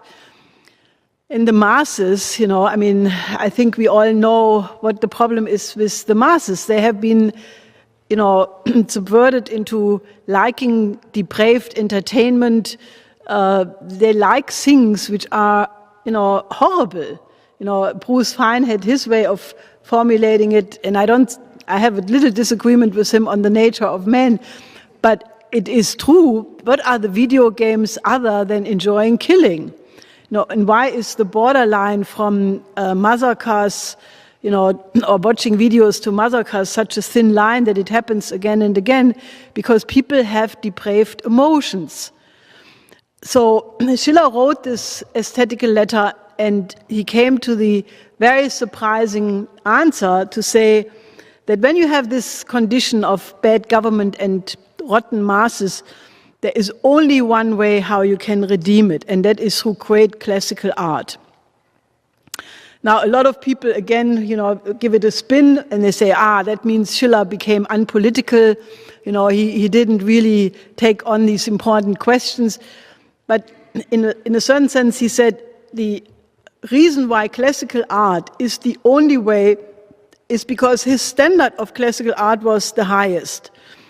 And if you read, for example, the critique of Mattheson and the critique of Bürger's poems, where he lays out his philosophy of what classical artists have to accomplish, it is absolutely applicable. Because he says an artist is only an artist when he is absolutely sure about the effect he has on the audience. An artist who goes up there and performs and does not know with scientific rigor what will be the impact in the minds and the hearts of the audience does not deserve the name artist. And how do you accomplish that? By only dealing with universal subjects and addressing that in the audience, which makes them receptive for these universal ideas. The whole idea of the aesthetical education of man, it went back all the way to Aristotle. Aristotle wrote the Poetics, and he is dead wrong on everything he said. He said, the actor, when he gets on the stage, has to feel the rage of the person. And then you have these people crying, and they're rageful. And Schiller makes a polemic against it in the critique of Bürger's poems, because Bürger writes these poems, I have to cry my pain out. I have to cry my pain out. And, Schiller says, this is horrible. You have to go, sure, you have to know what anger is. You have to know what sorrow is. You have to train all of these emotions when you call them up in your performance. But it has to be an intellectual working through, and then you call it up like you call it up, but you are not dominated by it. And this aesthetical education, came rejecting Aristotle and his Poetics, and then step by step coming to the idea that for the aesthetical education you need also compassion. And Lessing, who in one sense was the predecessor of Schiller, said for a good reason that you can learn compassion, Mitleid, by the great classical drama. In rehearsing, so to speak, in a playful way, the kinds of moments which you in real life encounter all the time, but since people are not so witty and not so sharp, you do the wrong thing. because it surprises you, and then you have a freak out and an emotion, and afterwards you regret it. So Lessing says you have to look at classical great theater and rehearse it so that you are equipped in real life, that you have your emotions developed. And I fundamentally believe that, the training of the emotions is a conscious matter, because otherwise you are not, you never get rid of these nasty things which we all have inherited by the society, like machoism, stupid competitiveness, and all of these things. You have to if you don't get rid of them and become self-conscious, how can you be creative? That's why you have a situation where people have the best ideas. They go to a meeting with Lynn, and then they go out and get into a fist fight over some stupid thing, And you ask yourself, how could that possibly happen? They just had the most elevated experience to meet the most beautiful, genius human being on this planet, and then they plunge into this pit. And it has to do with the fact that the education of emotion is not progressed beyond a certain point. And Lessing, for example, said that the person who is the most compassionate, der mitleidigste Mensch, the most compassionate human being, is the best human being. And that is, again, look at it, what the oligarchy does. The oligarchy says, let's have people completely detached. I don't go there, is a common word. Bertrand Russell wrote a book, Why I'm Not a Christian, in which he says that compassion makes people weak, and therefore don't be compassionate. Only weaklings and Christians are compassionate. And, obviously, how do you get people to accept genocide in Africa? I don't go there. What do I care if a million people are dying in Africa? What has this to do with me? And the reality is that the human identity should become that you weep when you see this.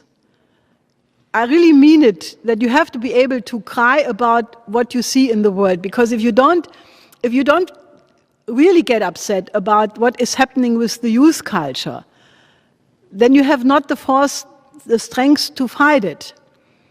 I mean, you have to love these poor little schmucks, and try to get them out of it. That's the emotion every good teacher has, because, they want to get their pupils in a better condition. Okay, so Harley, that's throw that to you for any response to what you think of what you just saw, and then we can see what Kaiden and Mike have to say. Thanks, Dennis. As I was listening to the first part of what Helga said, I jotted down a couple of notes, but what I wrote down is what she said in the second part of her discussion, so I can repeat it. But I think what she defined as the artist or real art, it's the product of the emotional and mental development of the artist, so that the artist is able to attack those parts of his character which are imperfect and act out of compassion for all of mankind. Now that's what Helga said. So, I certainly can't add much to what she said, except if you do look at the world today, you'll see that in the AOCs and the so-called progressives, fake compassion. They'll cry over things and then they'll turn around and do something completely crazy, as opposed to people who take into their heart the conditions of those in the worst conditions and act to change that, knowing that most people you talk to won't have that same reaction. How do you bring out that reaction from people who've been hardened by the culture around them? So all I can say is that the immersion in great classical culture, classical music, great opera, classical drama, poetry, these were if you look at the greatest thinkers in history, you'll find that these were the areas that they were investigating, not from the standpoint of cheering on the artist, but of investigating their own flaws and their own potential. So let me just leave it at that. Yeah, okay. I'll just, right. I'll just reference that one of the reasons I think it's relevant to the occasion, by the way, is I'm just looking for something that we've used often, which is John F. Kennedy's reflections on Robert Frost and what he had to say about the role of the artist in society, so that we understand why these standards she talked about there are so important. I'll just reference something because it's just easy. It says, if sometimes our great artists have been the most critical of our society, it is because their sensitivity and their concern for justice, which must motivate any true artist, makes him aware that our nation falls short of its highest potential. I see little of more importance to the future of our country and our civilization than full recognition of the place of the artist. And what I would just argue is that one of the things that tells you that a society is doomed is how it treats a great artist. You can see that in someone like the personage, Martin Luther King, who's often completely misunderstood as a political leader, which he was not. In no way was he a political leader. Martin Luther King was a preacher.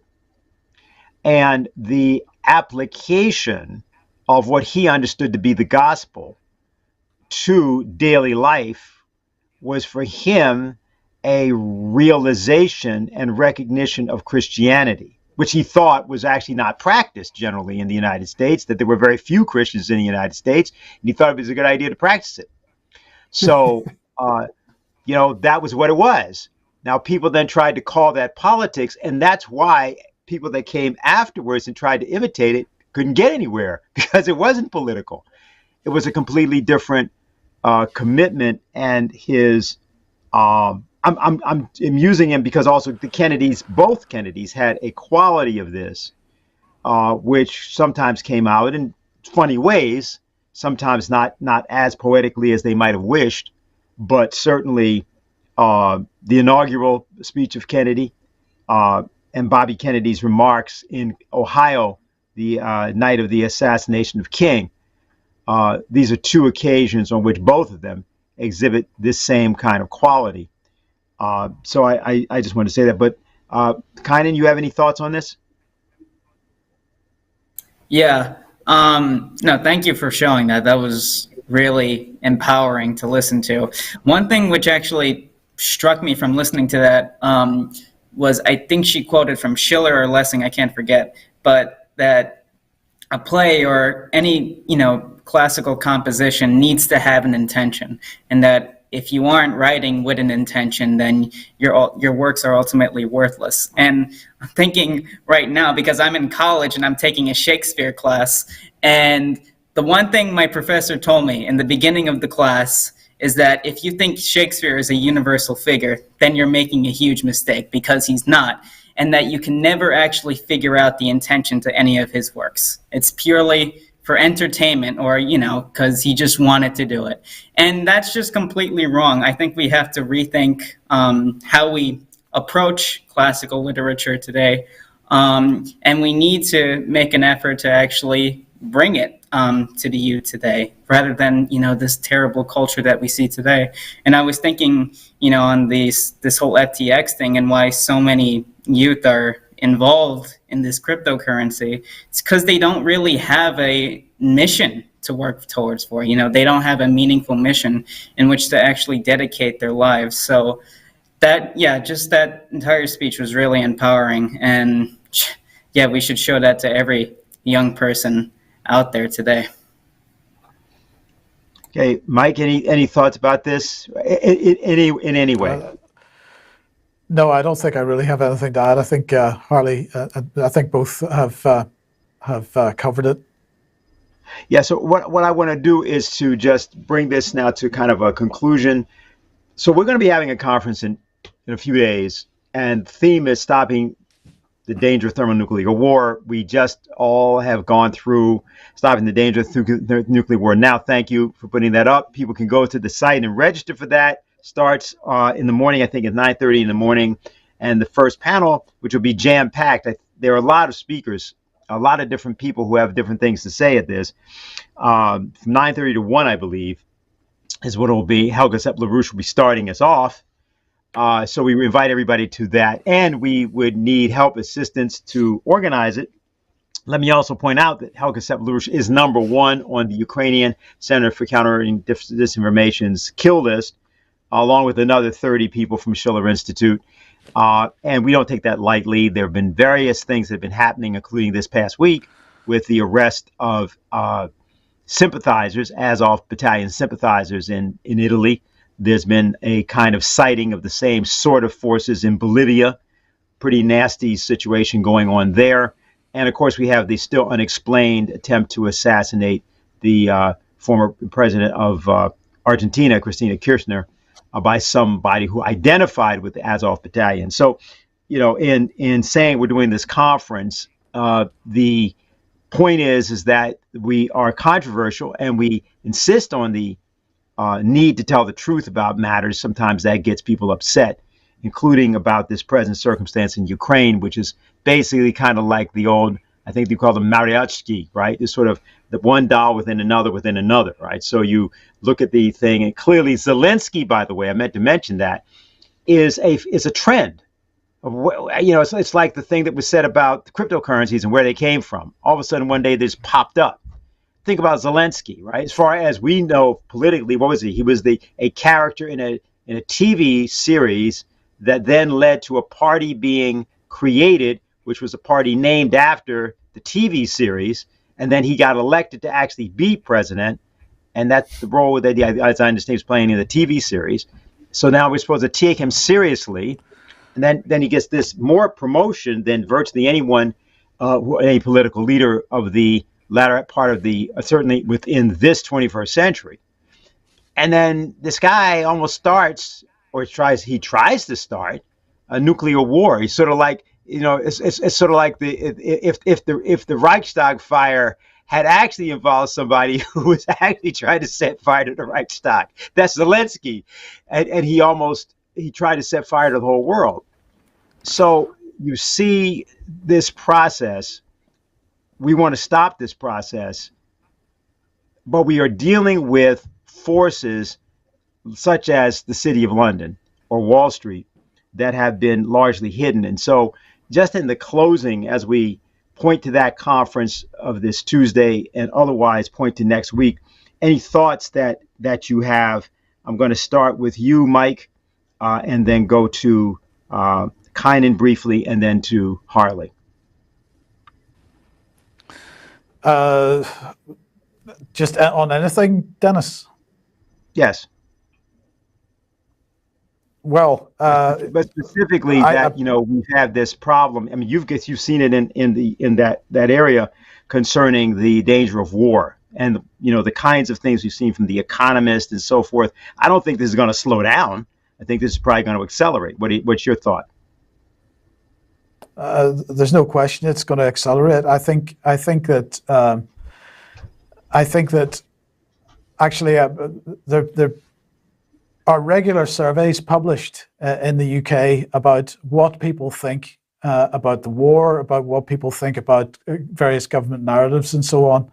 And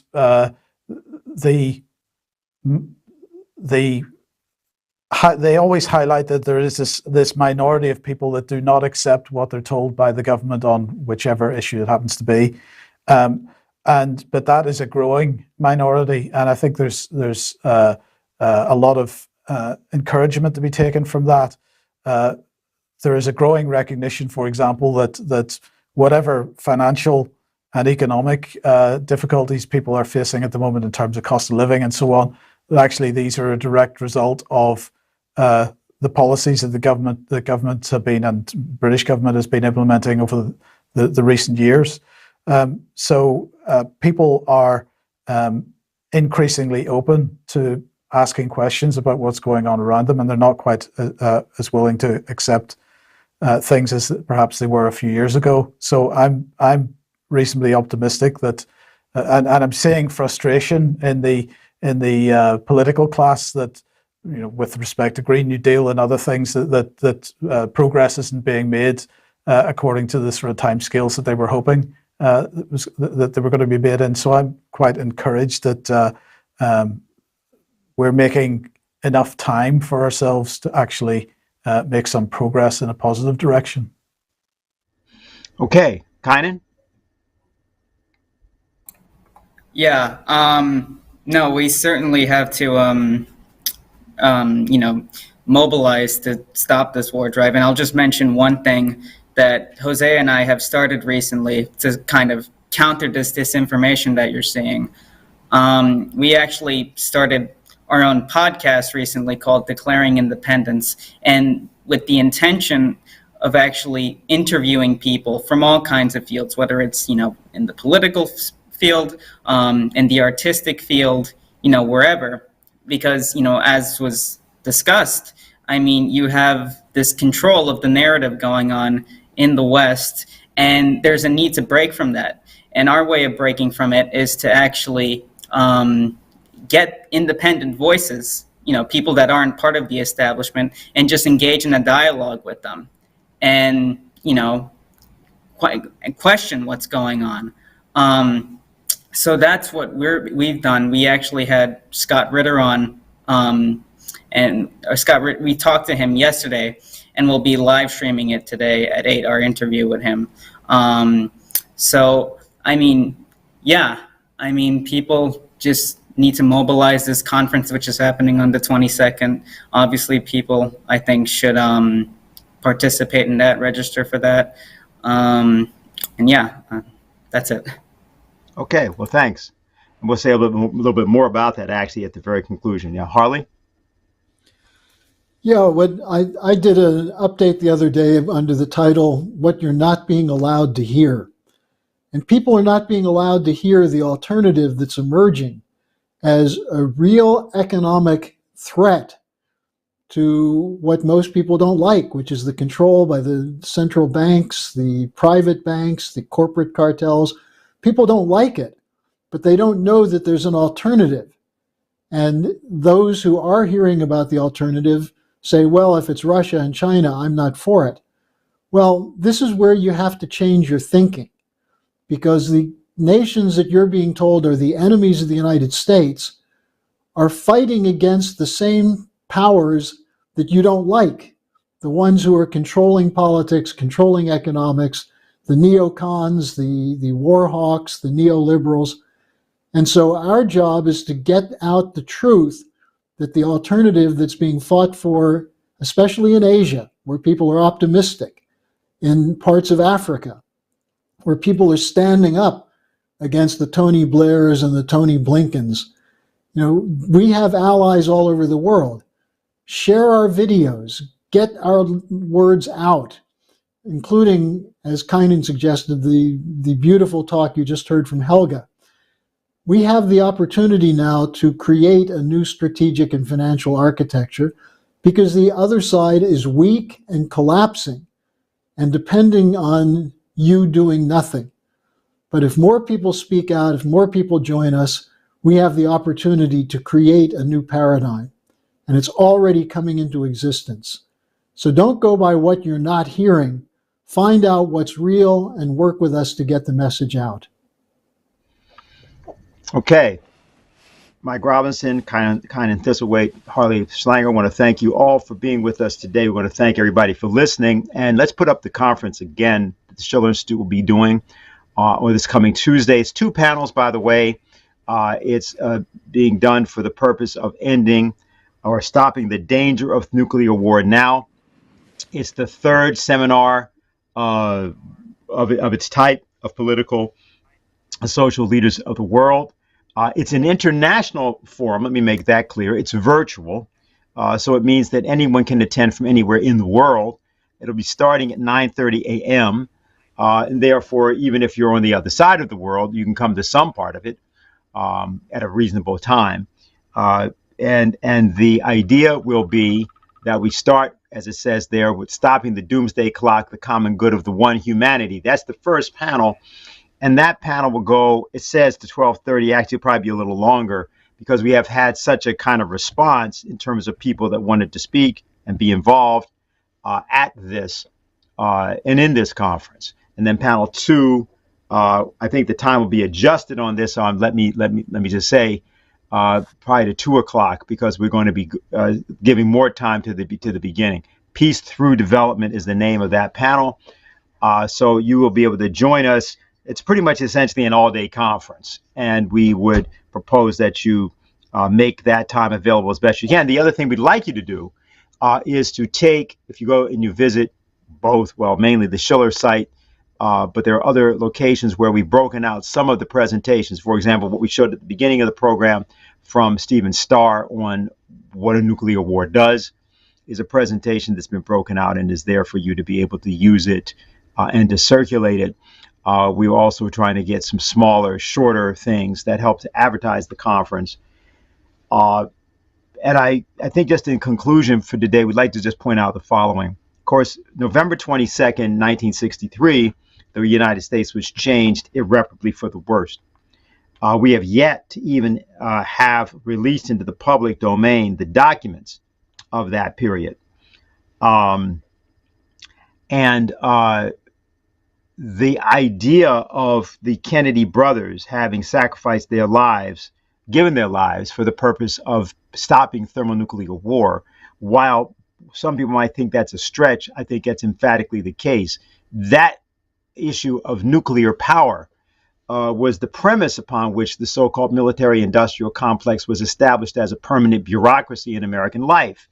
The idea being that the technologies were so complex that you had to have a bevy of managers and professionals and technocrats, and that they had to manage this. You had to have a standing army, not a volunteer force. These factors have fundamentally altered American life between 1945 and now. And there have been generations, at least 3, that have grown up in the shadow of that. And some have gotten fat and sick in the shadow of that, having become incorporated into this larger quasi-legal and increasingly criminal structure.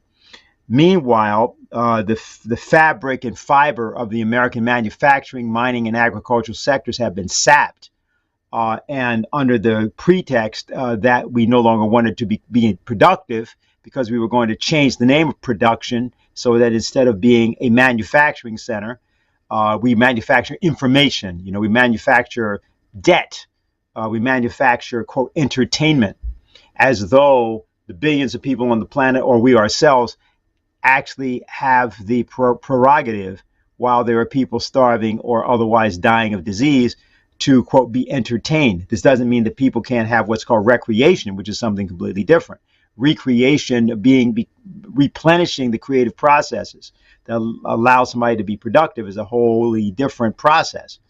But the decadence that has descended upon particularly the transatlantic sector ultimately is self-destructive. And that's exactly why, as Mike Robinson said a little bit earlier, you'll find that you cannot compare the caliber of British imperialists of the 1950s to the caliber of the British imperialists of today. Simply look at the difference between Queen Elizabeth II and her son Charles. There you can see exactly the point. Like it or not, she was an arch imperialist and was involved in and responsible for the assassination of governments and the subjugation of people and so forth. But she was certainly competent at her job. You're looking at something completely different, and that's the price of the self-destruction being practiced. But there's another price, and that price can be paid by the entirety of humanity. That is, if you have a fool, an imbecile, an idiot that is promoted to power, and then that person, on the basis of their whim or pique, decides that they are going to launch thermonuclear war and has access to doing that, then there are conditions under which, for various reasons, as was seen in the case of Adolf Hitler in a different way, forces will acquiesce to that. And out of the sort of a march toward folly, you can end up with the entire world and its civilization being sacrificed. This is what we must pose an alternative to. And the alternative has to be peace through economic development and a concept of that. That's what we're going to be discussing on Tuesday. That's what's advocated in various ways by the LaRouche Organization and the Schiller Institute. And we invite all to participate with us to help make that known and then let people make a choice. It's not the case that people necessarily will choose degeneracy over progress or degeneracy over nobility. That's not true. But if they've never had the option to make the choice, then how can one know whether or not they were actually better than their destiny appeared to make them? So this is what we are going to be doing on Tuesday. In that light, get in touch. You can go to the different websites and so forth, or if you know organizers who are involved in this process, you can get in touch in ways you know how to do that. And we invite you all to be with us on Tuesday, and if not, to see us here next week on Saturday. So on behalf of the LaRouche Organization, I want to thank everyone for watching, listening, participating, and for acting as we hope you will in the next days.